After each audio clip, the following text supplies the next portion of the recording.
ਅੱਜ ਦਾ ਮੁੱਦਾ ਦੇਖ ਰਹੇ ਸਾਰੇ ਦਰਸ਼ਕਾਂ ਦਾ ਸਵਾਗਤ ਹੈ। ਮੈਂ ਹਰਜੇਸ਼ ਮਹਿਰਾ। ਅੱਜ ਇੱਕ ਬੜੇ ਅਹਿਮ ਮੁੱਦੇ ਤੇ ਚਰਚਾ ਕਰਾਂਗੇ। ਮੁੱਦਾ ਕਾਨੂੰਨੀ ਹੈ। ਸਾਡੇ ਕੋਲ ਪੈਨਲ ਦੇ ਵਿੱਚ ਕਾਨੂੰਨਾਂ ਦੇ ਮਾਹਰ ਵੀ ਬੈਠੇ ਨੇ ਤੇ ਸਿਆਸੀ ਮਾਹਰ ਵੀ ਬੈਠੇ ਨੇ। ਮੁੱਦਾ ਹੈ UAPA ਐਕਟ ਤੇ, ਯਾਨੀ ਕਿ ਜਿਹੜਾ ਇਹ ਕਾਨੂੰਨ 1967 ਦੇ ਵਿੱਚ 37A ਐਕਟ ਲੱਗਿਆ ਸੀ, ਚਾਹੇ ਉਹਦੇ ਵਿੱਚ 7 ਵਾਰੀ ਸਮੇਂ ਦੇ ਅਨੁਸਾਰ ਸੋਧ ਵੀ ਕੀਤੀ ਗਈ, ਪਰ ਹੁਣ ਸਿਆਸੀ ਗਲਿਆਰਿਆਂ ਦੇ ਵਿੱਚ ਚਰਚਾ ਕਿ ਇਹ ਕਾਨੂੰਨ ਨया ਟਾਡਾ ਬਣਦਾ ਜਾ ਰਿਹਾ, ਕਿਉਂਕਿ ਪਿਛਲੇ ਕਈ ਸਾਲਾਂ ਤੋਂ ਦੇਖਿਆ ਜਾ ਰਿਹਾ, ਖਾਸ ਕਰੇ 2020 ਦੇ ਵਿੱਚ ਇਹਦੇ ਤੇ बड़ा कुछ देखा। क्योंकि जे अज की गल करिए, जे हुण तक की गल करिए तो 94 केस इत्ते दर्ज हो चुके ने UAPA एक्ट के अधीन, और चाहे ये विचों 38 मामले ऐसे ने जिहदे चों लोकी बरी भी हो चुके ने, पर यह हजे चल रहा। ये एडा खतरनाक ते खौफनाक कानून है। चाहे साडे देश ने बनाया तो है, दूजे देशों के भी बहुत सारे सख्त कानून ने, पर जे असीं अपने इस देश दे विच बनाए हुए कानून की गल करांगे, अज इस ते चर्चा करांगे UAPA ते, जो आपां भी जिहनूं कह दिंदे आ। ये कानून किन्ना क साडे देश दे नागरिकां लई सही ठहराया गया, क्योंकि इहदे ते हुण उंगल उठनी शुरू हो चुकी है। बीते दिनी जिद्दां दिल्ली दे विच भी दंगे होए सी, जामिया यूनीवर्सिटी के स्टूडेंटां दे भी 18 जिहड़े छात्र सीगे उन्हां ते भी इस ते यह धारा लगाई गई तो उन्होंने अंदर किया गया। हालांकि उहदे विचों सिर्फ एक ही जिहड़ा है छात्र जिहड़ा है उन्होंने जमानत मिली सी। ये कानून इन्ना सख्त है, इहदे विच 7 साल तो लैके उम्र कैद ते फांसी भी हो सकती है, इहदी जमानत नहीं हुंदी। इसे करके कहंदे ने पुलिस प्रशासन ਇਹਦਾ ਨਜਾਇਜ਼ ਫਾਇਦਾ ਉਠਾਉਂਦਾ, ਔਰ ਨਾਲ ਦੀ ਨਾਲ ਉਹ ਕਹਿੰਦੇ ਪੁਲਿਸ ਪ੍ਰਸ਼ਾਸਨ ਚਲਾਉਂਦਾ ਕੌਣ ਆ? ਸਰਕਾਰਾਂ ਚਲਾਉਂਦੀਆਂ। ਸਮੇਂ ਦੀਆਂ ਸਰਕਾਰਾਂ ਨੇ ਇਹਦਾ ਫਾਇਦਾ ਲਿਆ, ਔਰ ਖਾਸ ਕਰਕੇ ਭਾਰਤੀ ਜਨਤਾ ਪਾਰਟੀ ਦੇ ਪਹਿਲਾਂ ਉਂਗਲ ਉੱਠਦੀ ਸੀ, ਕਿਉਂਕਿ ਉਹਨਾਂ ਦੇ ਸੀਨੀਅਰ ਆਗੂ ਕਪਿਲ ਸਿੱਬਲ ਸੰਸਦ ਵਿੱਚ ਇਹ ਕਹਿੰਦੇ ਸੀ ਵੀ ਇਹ ਭਾਰਤੀ ਜਨਤਾ ਪਾਰਟੀ ਨੇ ਜਿਹੜਾ ਇਹ ਕਾਨੂੰਨ ਲੱਗਿਆ ਹੈਗਾ, ਇਹਦੇ ਤੇ ਬਹੁਤ ਜ਼ਿਆਦਾ ਨਜਾਇਜ਼ ਫਾਇਦਾ ਹੋ ਰਿਹਾ, ਗਲਤ ਬੰਦਿਆਂ ਨੂੰ ਜਿਹੜਾ ਹੈ ਜੇਲ੍ਹਾਂ 'ਚ ਸੁੱਟ ਰਹੇ ਨੇ।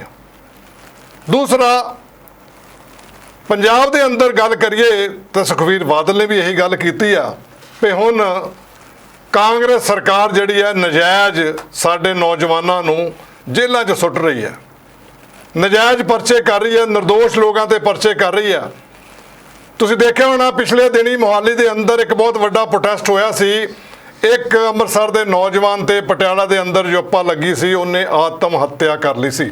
ਉਹਦੇ ਦੌਰਾਨ ਬਹੁਤ ਵੱਡਾ ਪਟਿਆਲਾ ਦੇ ਅੰਦਰ ਵੀ ਵਿਰੋਧ ਹੋਇਆ ਸੀ। ਹੋਰ ਵੀ ਕਈ ਇਦਾਂ ਦੇ ਮਾਮਲੇ ਨੇ ਜਿਹੜੇ ਖਹਿਰਾ ਨੇ ਵੀ ਚੱਕੇ ਨੇ, ਔਰ ਖਹਿਰਾ ਨੇ ਖਾਸ ਕਰਕੇ ਸਾਡੇ ਸ਼੍ਰੀ ਹਰਮੰਦਰ ਸਾਹਿਬ ਵਿਖੇ ਵੀ ਗਏ ਸੀ। ਉੱਥੇ ਉਹਨਾਂ ਨੇ ਅਕਾਲ ਤਖਤ ਦੇ ਗਿਆਨੀ ਮਾਨਯੋਗ ਗੁਰਪ੍ਰੀਤ ਸਿੰਘ ਜੀ ਨੂੰ ਇਹ ਗੱਲ ਕੀਤੀ ਸੀ, ਉਹਨਾਂ ਦੇ ਧਿਆਨ 'ਚ ਲਿਆਂਦਾ ਸੀ ਵੀ ਉਹਨਾਂ ਨੇ ਵੀ ਇਸ ਗੱਲ ਦੀ ਨਿੰਦਾ ਕੀਤੀ ਵੀ ਨਿਰਦੋਸ਼ ਕਾਂਗਰਸ ਸਰਕਾਰ ਕਿਸੇ ਦੇ ਪਰਚੇ ਨਾ ਪਾਏ। ਐਸੇ ਚਰਚਾ ਕਰਾਂਗੇ ਕਿ ਵਾਕਈ ਸਰਕਾਰਾਂ ਜਾਂ ਪੁਲਿਸ ਪ੍ਰਸ਼ਾਸਨ ਨਿਰਦੋਸ਼ ਪਰਚੇ ਪਾਉਂਦੀਆਂ। ਇਹ ਤਾਂ ਨਜ਼ਰ ਆ ਹੀ ਰਿਹਾ। ਮੈਂ ਤਾਂ ਕਹਿ ਰਿਹਾ ਪੁਲਿਸ ਆ ਜਦੋਂ ਫੇਲ ਹੋ ਗਈ, ਸਰਕਾਰ ਜਦੋਂ ਫੇਲ ਹੋ ਗਈ, ਉਹਨਾਂ ਨੇ ਇੱਕ ਏਜੰਡਾ ਫੜ ਲਿਆ ਕਿ ਇੱਕ ਖਾਲਿਸਤਾਨ ਦਾ ਹਊਆ ਖੜਾ ਕਰ ਦਿਓ। ਤੁਸੀਂ ਸਾਰੇ ਪੰਜਾਬ 'ਚ ਹੀ ਰਹਿੰਦੇ ਹੋ, ਕਿੱਡਾ ਖਾਲਿਸਤਾਨ ਦਾ ਇਸ ਵੇਲੇ ਲਹਿਰ ਚੱਲ ਰਹੀ ਆ। ਖਾਲਿਸਤਾਨ ਦੀ ਆੜ ਦੇ ਵਿੱਚ एक वोट बैंक पॉलिटिक्स, एक फिरके ਨੂੰ ਡਰਾਇਆ ਜਾ ਰਿਹਾ। ਔਰ ਜਦੋਂ FIR ਲਿਖਦੇ ਇੱਕੋ ਟਿਪੀਕਲ FIR 'ਚ ਕਿ ਇਹ ਜਿਹੜੇ ਬੱਚੇ ਸੀਗੇ ਉਹਨਾਂ ਨੇ ਹਥਿਆਰ ਦਾ ਅਰੇਂਜਮੈਂਟ ਕੀਤਾ, ਇਹ ਇੱਕ ਫਿਰਕੇ ਦੇ ਲੋਕਾਂ ਨੂੰ ਜਾਨੋਂ ਮਾਰਨ ਦੇ ਸਾਜ਼ਿਸ਼ਾਂ ਬਣਾ ਰਹੀ। ਇੱਕੋ ਟਾਈਪ ਦੀਆਂ FIRs ਬਿਲਕੁਲ।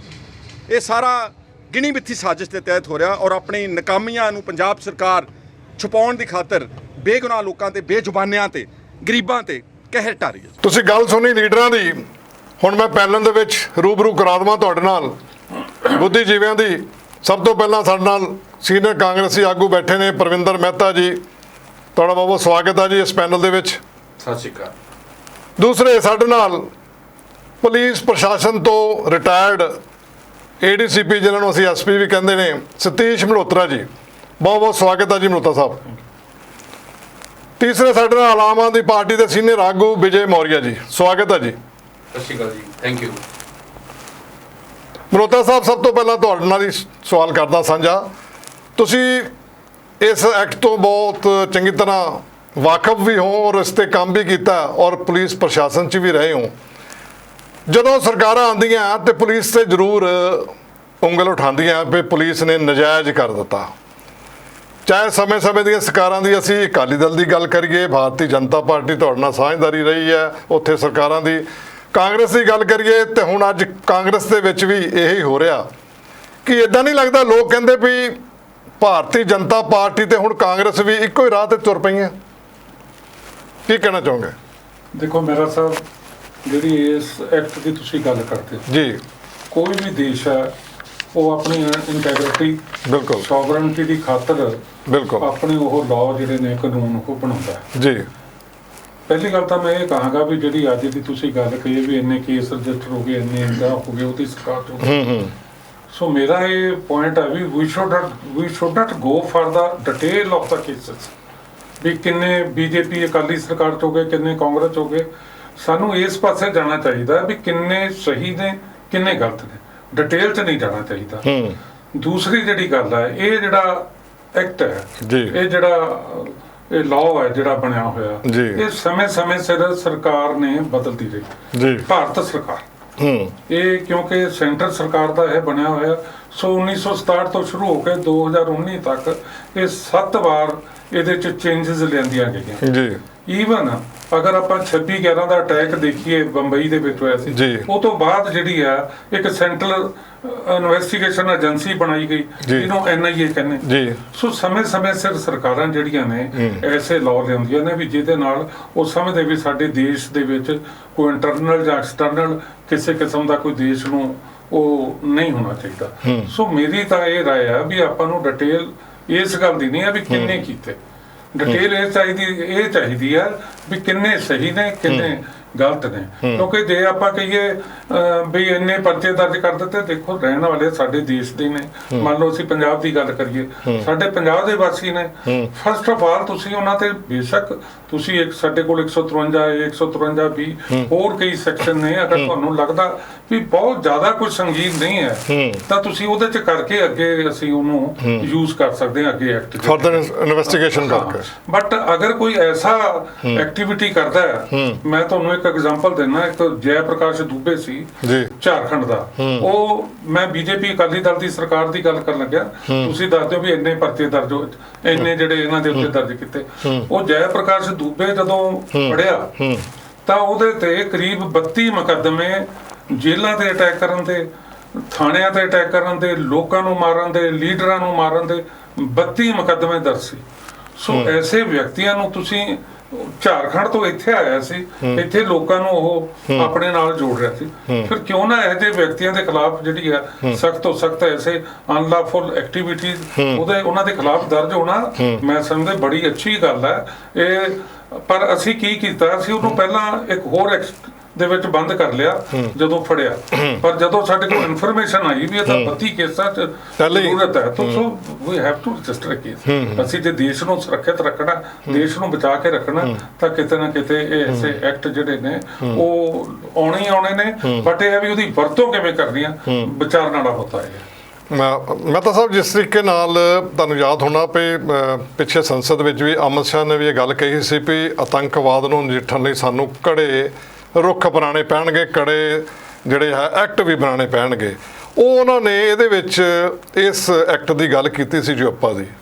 ਕੀ ਸਮਝਦੇ ਹੋ ਤੁਸੀਂ, ਉਸ ਵੇਲੇ ਤੁਹਾਡੀਆਂ ਸਰਕਾਰਾਂ ਨੇ ਵਿਰੋਧ ਵੀ ਕੀਤਾ ਸੀ, ਹਾਲਾਂਕਿ ਸੁਪਰੀਮ ਕੋਰਟ ਦੇ ਵਿੱਚ ਚੁਣੌਤੀ ਵੀ ਦਿੱਤੀ ਗਈ ਸੀ, ਉਹ 'ਚ ਉਹਨਾਂ ਨੇ ਕਿਹਾ ਸੀ ਵੀ ਤਕਰੀਬਨ 14, 19 ਔਰ 21 ਜਿਹੜਾ ਨਿਸ਼ੇਧ ਹੈ ਉਹ ਸੰਵਿਧਾਨ ਦੇ ਖਿਲਾਫ ਹੈ, ਇਹਦੇ ਤੇ ਵੀ ਜਿਹੜੀ ਹੈ ਉਹ ਸੰਸ਼ੋਧਨ ਹੋਣਾ ਚਾਹੀਦਾ। ਤੇ ਲੇਕਿਨ ਅਮਿਤ ਸ਼ਾਹ ਜਿਹੜਾ ਗ੍ਰਹਿ ਮੰਤਰੀ ਸੀਗੇ, ਉਹਨਾਂ ਨੇ ਇਹ ਗੱਲ ਕਹੀ ਸੀ ਕਿ ਨਹੀਂ, ਸਾਨੂੰ ਜਿਹੜਾ ਹੈ ਇਸ ਵੇਲੇ ਦੇਸ਼ ਨੂੰ ਜ਼ਰੂਰਤ ਹੈ ਇਸ ਲਾਅ ਦੀ।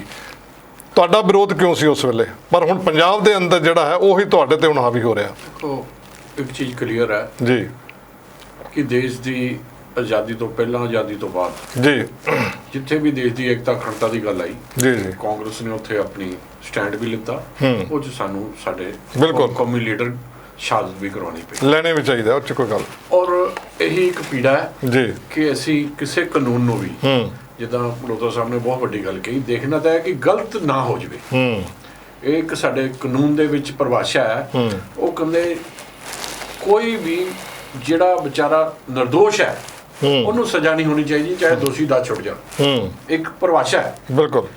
ਲੇਕਿਨ ਜੇ ਉੱਥੇ ਕਾਂਗਰਸ ਨੇ ਵਿਰੋਧ ਕੀਤਾ, ਉਹਨਾਂ ਨੂੰ ਲੱਗਿਆ ਕਿ ਇਹ ਸੰਸ਼ੋਧਨ ਜਿਹੜਾ ਹੋ ਰਿਹਾ ਹੈ ਨੈਸ਼ਨਲ ਸਿਕਿਉਰਿਟੀ ਐਕਟ ਦਾ ਵੀ ਬਹੁਤ ਦੁਰਪ੍ਰਯੋਗ ਪਿਛਲੇ ਕੁਝ ਸਾਲਾਂ ਤੋਂ ਹੋ ਰਿਹਾ, ਉਸ ਨੂੰ ਵੀ ਮੱਦੇਨਜ਼ਰ ਰੱਖਿਆ ਤੇ ਇਸ ਦੇ ਵਿੱਚ ਅਮੈਂਡਮੈਂਟ ਨੂੰ ਵੀ ਮੱਦੇਨਜ਼ਰ ਰੱਖਿਆ।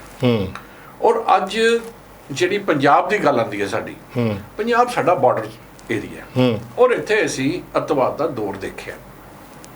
ਉਹ ਦੌਰ ਦੇ ਵਿੱਚ ਚਾਹੇ ਪੰਜਾਬ ਦੇ ਅੱਤਵਾਦੀ ਪੱਖੀ ਸੀ, ਚਾਹੇ ਨਿਰਦੋਸ਼ ਲੋਕ ਸੀ, ਜਿਸ ਲਈ ਉਹ ਐਕਟ ਦੇ ਵਿੱਚ ਆ ਕੇ ਕਈ ਵਿਚਾਰੇ ਅੱਜ ਵੀ ਜੇਲ੍ਹਾਂ 'ਚ ਨੇ, ਕਈ ਉਦੋਂ ਮਾਰੇ ਗਏ, ਕਈ ਉਹਨਾਂ ਦੇ ਹੱਥੋਂ ਮਾਰੇ ਗਏ, ਕਈ ਫੋਰਸਿਸ ਦੇ ਹੱਥੋਂ ਮਾਰੇ ਗਏ। ਇਹ ਨੁਕਸਾਨ ਸਮੁੱਚਾ ਪੰਜਾਬ ਦਾ ਹੋਇਆ ਸੀ, ਨੌਜਵਾਨ ਪੰਜਾਬ ਦੇ ਮਰੇ ਸੀ, ਬਿਲਕੁਲ ਦੁੱਖ ਦਰਦ ਪੰਜਾਬ ਦਾ ਸੀ। ਅੱਜ ਕੈਪਟਨ ਸਾਹਿਬ ਉਹ ਪੀੜਾ ਨੂੰ ਬਹੁਤ ਚੰਗੀ ਤਰ੍ਹਾਂ ਜਾਣਦੇ ਨੇ, ਉਹਨਾਂ ਦੀ ਆਪਣੀ ਇੱਕ ਪਰਿਭਾਸ਼ਾ, ਉਹਨਾਂ ਦਾ ਆਪਣਾ ਇੱਕ ਪ੍ਰਸ਼ਾਸਨਿਕ ਤਜਰਬਾ ਵੀ ਹੈ, ਉਹਨਾਂ ਦਾ ਆਪਣੇ ਦਿਲ ਦਾ ਵੀ ਸਾਨੂੰ ਪਤਾ ਹੈ ਕਿ ਉਹਨਾਂ ਦਾ ਦਿਲ ਕਿੱਧਰ ਹੈ।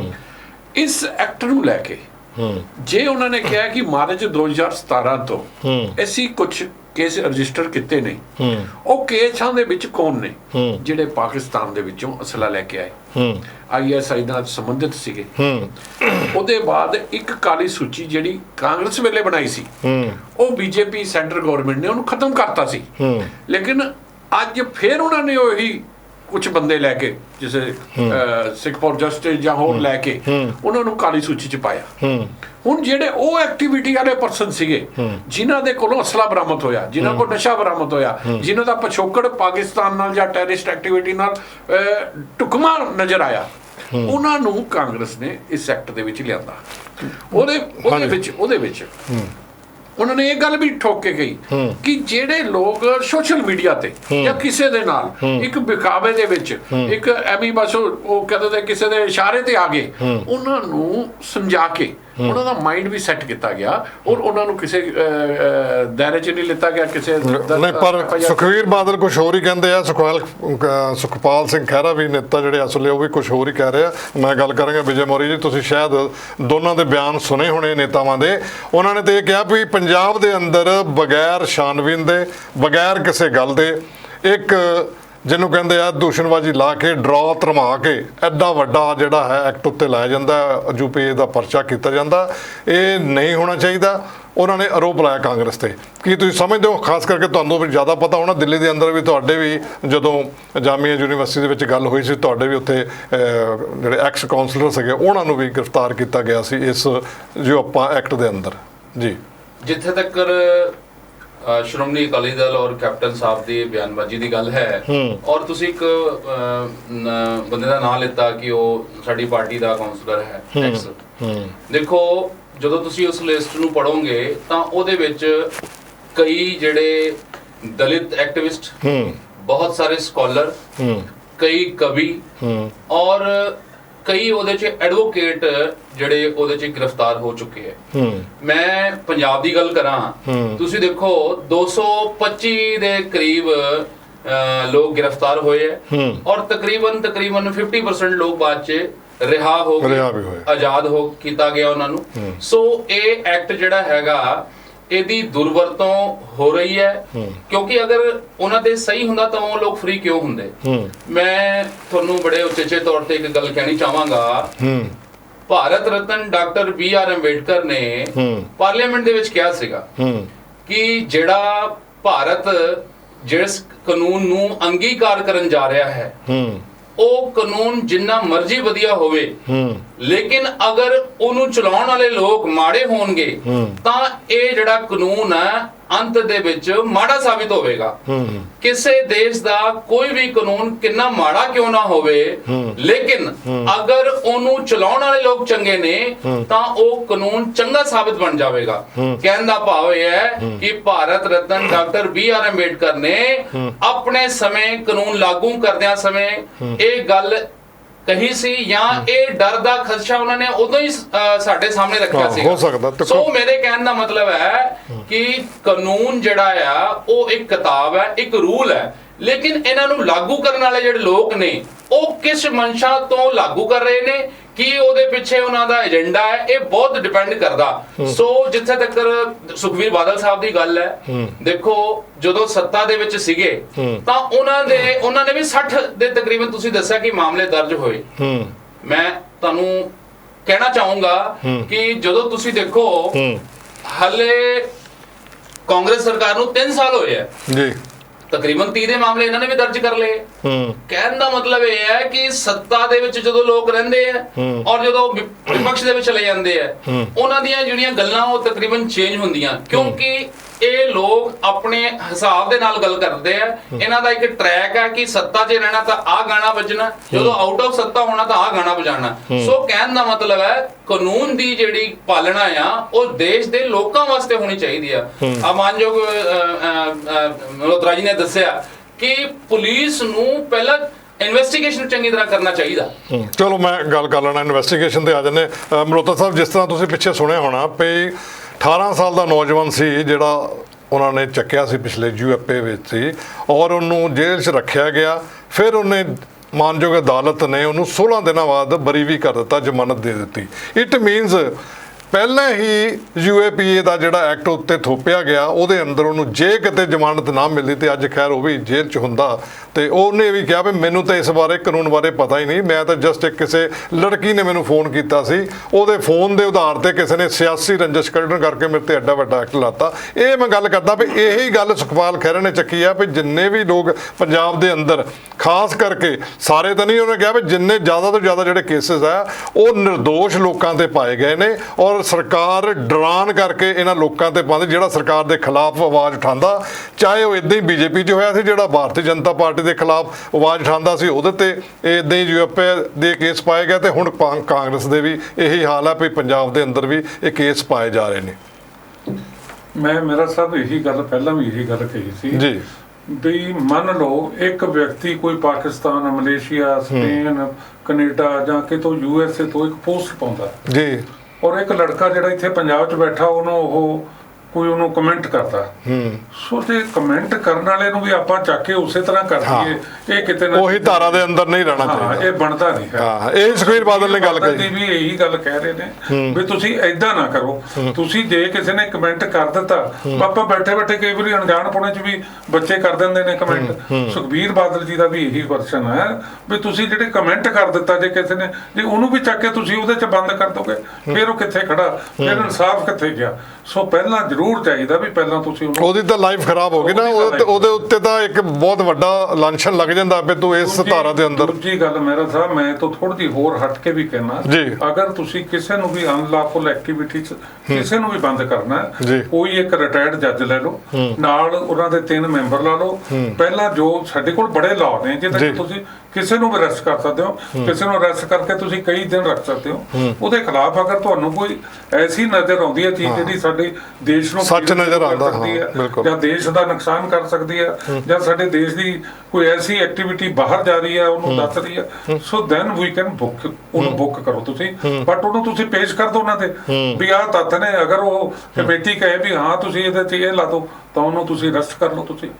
ਪਰ ਇਹ ਜਿਹੜੀ NIA ਆ, ਜਿਹੜੀ ਉਹਨਾਂ ਨੂੰ ਜਦੋਂ 2019 ਚ ਜਿਹੜੀ ਅਮੈਂਡਮੈਂਟ ਕੀਤੀ ਸੀ, ਮੈਂ ਪਹਿਲਾਂ ਵੀ ਤੁਹਾਨੂੰ ਬੇਨਤੀ ਕੀਤੀ ਹੈ ਵੀ 26/11 ਤੇ ਅਟੈਕ ਤੋਂ ਬਾਅਦ ਇਹ ਕੀਤੀ ਸੀ। ਔਰ ਇਹ ਤੋਂ ਇਲਾਵਾ ਜਿਹੜੇ ਗੁਰਪਤਵੰਤ ਪੰਨੂ ਦੀ ਜਿਹਨਾਂ ਦੀ ਤੁਸੀਂ, ਇਹਨਾਂ ਲੋਕਾਂ ਨੇ ਜੋ ਸਾਡੇ ਪੰਜਾਬ ਦੇ ਮਾਹੌਲ ਨੂੰ ਦੁਬਾਰਾ ਖਰਾਬ ਕਰਨ ਦੀ ਕੋਸ਼ਿਸ਼, ਉਸੇ ਦੇਖੋ ਕਿੰਨਾ ਨੌਜਵਾਨੀ ਦਾ ਪਹਿਲਾਂ ਘਾਣ ਹੋਇਆ ਜੀ, ਉਨਾ ਹੀ ਹੁਣ ਦੁਬਾਰਾ ਇਹ ਜਿਹੜੀਆਂ ਚਾਲਾਂ ਚੱਲੀਆਂ ਜਾ ਰਹੀਆਂ, ਇਹ ਦੁਬਾਰਾ ਨੌਜਵਾਨੀ ਦਾ ਘਾਲ ਕਲੀਅਰ ਉਹਦਾ ਘਾਣ ਕੀ ਕਰਨ ਲਈ ਚੱਲੀਆਂ ਜਾ ਰਹੀਆਂ ਨੇ। ਮੈਂ ਇੱਕ ਗੱਲ ਤੁਹਾਨੂੰ ਦੱਸਣਾ ਚਾਹੁੰਦਾ, ਗੁਰਪਤਵੰਤ ਪੰਨੂ ਜਿਹੜਾ ਹੈ ਉਹ ਕੈਲੀਫੋਰਨੀਆ 'ਚ ਰਹਿੰਦਾ ਜੀ, ਉਹ ਤੋਂ 2 ਘੰਟੇ ਦਾ ਰਸਤਾ ਹੈਗਾ ਨਿਊ ਜਰਸੀ ਦਾ, ਉੱਥੇ ਉਹਦਾ ਰੀਅਲ ਬ੍ਰਦਰ ਰਹਿੰਦਾ। ਤੁਸੀਂ ਗੁਰਪਤਵੰਤ ਪੰਨੂ ਸਾਡੇ ਪੰਜਾਬ ਦੇ ਜੇ ਬੱਚਿਆਂ ਨੂੰ ਇਹ ਕਰ ਰਹੇ ਵੀ ਏਦਾਂ ਕਰੋ, ਉਹ ਆਪਣੇ ਭਰਾ ਤੋਂ ਹੀ ਕਰਾ ਕੇ ਦਿਖਾ ਦੇਵੇ। ਮੈਂ ਚੈਲੰਜ ਕਰਦਾ, ਕੈਨੇਡਾ ਨੇ ਵੀ ਬੈਨ ਕਰਤਾ, ਹੁਣ ਤਾਂ ਕੈਨੇਡਾ ਕੰਟਰੀ ਨੇ ਵੀ ਉਹਨਾਂ ਨੂੰ ਬੈਨ ਕਰਤਾ। ਬ੍ਰਦਰ ਤੋਂ ਕਰਵਾ ਕੇ ਦਿਖਾ ਦੇ, ਉਹਦਾ ਰੀਅਲ ਬ੍ਰਦਰ 2 ਘੰਟੇ ਦੀ ਦੂਰੀ ਤੇ ਉਹ ਕਹਿੰਦਾ ਤੂੰ ਸਾਡੇ ਪੰਜਾਬ ਦੇ ਬੱਚਿਆਂ ਨੂੰ, ਸਾਡੀ ਪੰਜਾਬ ਦੀ ਜਵਾਨੀ ਨੂੰ, ਪੰਜਾਬ ਦੁਆਰਾ ਖੁਸ਼ਹਾਲੀ ਦੇ ਰਾਹ ਤੇ ਆਇਆ, ਉਹਨੂੰ ਫਿਰ ਸਾਡੇ ਮਾਹੌਲ ਨੂੰ ਖਰਾਬ ਕਰਕੇ ਸਾਡੇ ਬੱਚੇ ਮਾਰਨਾ ਚਾਹੁੰਦਾ। ਇਹਦੇ ਨਾਲ ਤੂੰ ਆਪਣੇ ਪਰਿਵਾਰ ਦਾ ਹੀ ਇੱਕ ਦਾ ਤੂੰ ਲੈ ਕੇ ਦਿਖਾ ਦੇ, ਉਹਦੇ ਕੋਲੋਂ ਮੈਂ ਮੰਨ ਜੂਗਾ ਵੀ ਹਾਂ ਵੀ ਤੈਨੂੰ ਤੇਰੇ ਮਗਰ ਹੈਗੇ ਨੇ ਲੋਕ। ਬਿਲਕੁਲ ਕੇਂਦਰ ਸਰਕਾਰ ਨੇ ਤੇ ਉਸੇ ਸੰਗਠਨ ਤੇ ਅੱਤਵਾਦੀ ਦਾ ਉਹਨਾਂ ਨੂੰ ਐਲਾਨ ਵੀ ਕਰ ਦਿੱਤਾ, ਉਹਨਾਂ ਤੇ ਕਰਤਾ। ਆਪਣੀ ਰੋਟੀਆਂ ਮੈਨੂੰ ਯਾਦ ਆ ਕੈਪਟਨ ਸਾਹਿਬ ਨੇ ਵੀ ਸਪੈਸ਼ਲ ਤੌਰ ਤੇ ਜਦੋਂ ਗੱਲ ਕਰ ਰਹੇ ਸੀ, ਰੂਬਰੂ ਹੋ ਰਹੇ ਸੀ ਲੋਕਾਂ ਨਾਲ, ਉਹਨਾਂ ਨੇ ਸਪੈਸ਼ਲ ਕਰਤਾ ਵੀ ਜਿਹੜਾ ਪੰਨੂ ਹੈ ਸਾਡੇ ਪੰਜਾਬ 'ਚ ਨਹੀਂ ਵੜ ਸਕਦਾ, ਜੇ ਵੜੇਗਾ ਤਾਂ ਮੈਂ ਉਹ ਤੇ ਐਕਸ਼ਨ ਲਵਾਂਗੇ। ਤੇ ਹਾਂਜੀ ਵਰਿੰਦਰ ਜੀ, ਗੱਲ ਇਹ ਹੋ ਰਹੀ ਹੈ ਵੀ ਨਿਰਦੋਸ਼ ਲੋਕਾਂ ਤੇ ਤੁਹਾਡੀ ਸਰਕਾਰ, ਤੁਹਾਡੇ ਤੇ ਅਸਲੇ ਪੂਰਾ ਆਰੋਪ ਲੱਗ ਰਿਹਾ, ਔਰ ਸਰਕਾਰੀ ਜਿੰਨੇ ਵੀ ਸਿਆਸੀ ਗਲਿਆਰੇ, ਜਿੰਨੇ ਤੁਹਾਡੇ ਵਿਰੋਧੀ ਦਲ ਹੈ, ਚਾਹੇ ਉਹ ਅਕਾਲੀ ਦਲ ਹੈ, ਚਾਹੇ ਬੀਜੇਪੀ ਹੈ, ਚਾਹੇ ਆਪ ਹੈ, ਚਾਹੇ ਦੂਸਰੇ ਖਹਿਰਾ ਗਰੁੱਪ ਹੈ, ਚਾਹੇ ਬੈਂਸ ਗਰੁੱਪ ਹੈ, ਸਾਰੇ ਦੇ ਸਾਰੇ ਹੀ ਇਸ ਵੇਲੇ ਕਾਂਗਰਸ ਨੂੰ ਨਿਸ਼ਾਨਾ ਬਣਾਇਆ ਹੋਇਆ ਵੀ ਤੁਸੀਂ ਨਿਰਦੋਸ਼ ਲੋਕਾਂ ਨੂੰ ਜਿਹੜਾ ਹੈ ਇਸ ਇੰਨਾ ਸਖਤ ਕਾਨੂੰਨ ਦੇ ਧਾਰਾ ਦੇ ਅੰਦਰ ਉਹਨਾਂ ਨੂੰ ਅੰਦਰ ਕਰ ਰਹੇ ਹੋ, ਉਹਨਾਂ ਤੇ ਪਰਚੇ ਕਰ ਰਹੇ ਹੋ। ਉਹ ਕਹਿੰਦੇ ਸਿਰਫ ਤੇ ਸਿਰਫ ਇਹ ਦਲਿਤ ਲੋਕ ਨੇ, ਗਰੀਬ ਗੁਰਬਾ ਲੋਕ ਨੇ, ਉਹਨਾਂ ਨੇ ਉਦਾਹਰਨਾਂ ਵੀ ਦਿੱਤੀਆਂ, ਉਹ ਲੈ ਕੇ ਵੀ ਗਏ ਔਰ ਪਰਿਵਾਰ ਵੀ ਦਿਖਾਏ। ਇਹ ਕਿਉਂ ਹੋ ਰਿਹਾ? ਇਹਦੇ ਵਿੱਚ ਕੋਈ ਖਾਸ ਮਨਸ਼ਾ ਹੋ ਸਕਦੀ ਹੈ ਜਾਂ ਕਿੱਦਾਂ ਕਿ ਇਹਦਾ ਜਿਹੜਾ ਪ੍ਰਸ਼ਾਸਨ ਦੀ ਗਲਤੀ ਹੈ? ਦੇਖੋ, ਇੱਕ ਸਿਆਸੀ ਡਰਾਮਾ ਹੈ ਕਿ ਡੇਰੇ ਨੇ ਜੋ ਸਟੇਟਮੈਂਟਾਂ ਦਿੱਤੀਆਂ, ਜੋ ਕਿਸਾਨੀ ਦੇ ਕੇਂਦਰ ਨੇ ਕਾਨੂੰਨ ਬਣਾਇਆ, ਉਸ ਤੋਂ ਲੋਕਾਂ ਦਾ ਧਿਆਨ ਹਟਾਉਣ ਲਈ। ਜੇ ਬਾਦਲ ਸਾਹਿਬ ਨੂੰ ਇੰਨੀ ਤਕਲੀਫ ਸੀ, ਉਹਨਾਂ ਦੀ ਘਰੋਂ ਉੱਥੇ ਕੇਂਦਰ 'ਚ ਮੰਤਰੀ ਹੈ, ਵਿਰੋਧ ਕਰਦੇ ਨੇ ਇਸ ਕਾਨੂੰਨ ਦਾ, ਉਦੋਂ ਤਾਂ ਵਿਰੋਧ ਕੀਤਾ ਨਹੀਂ।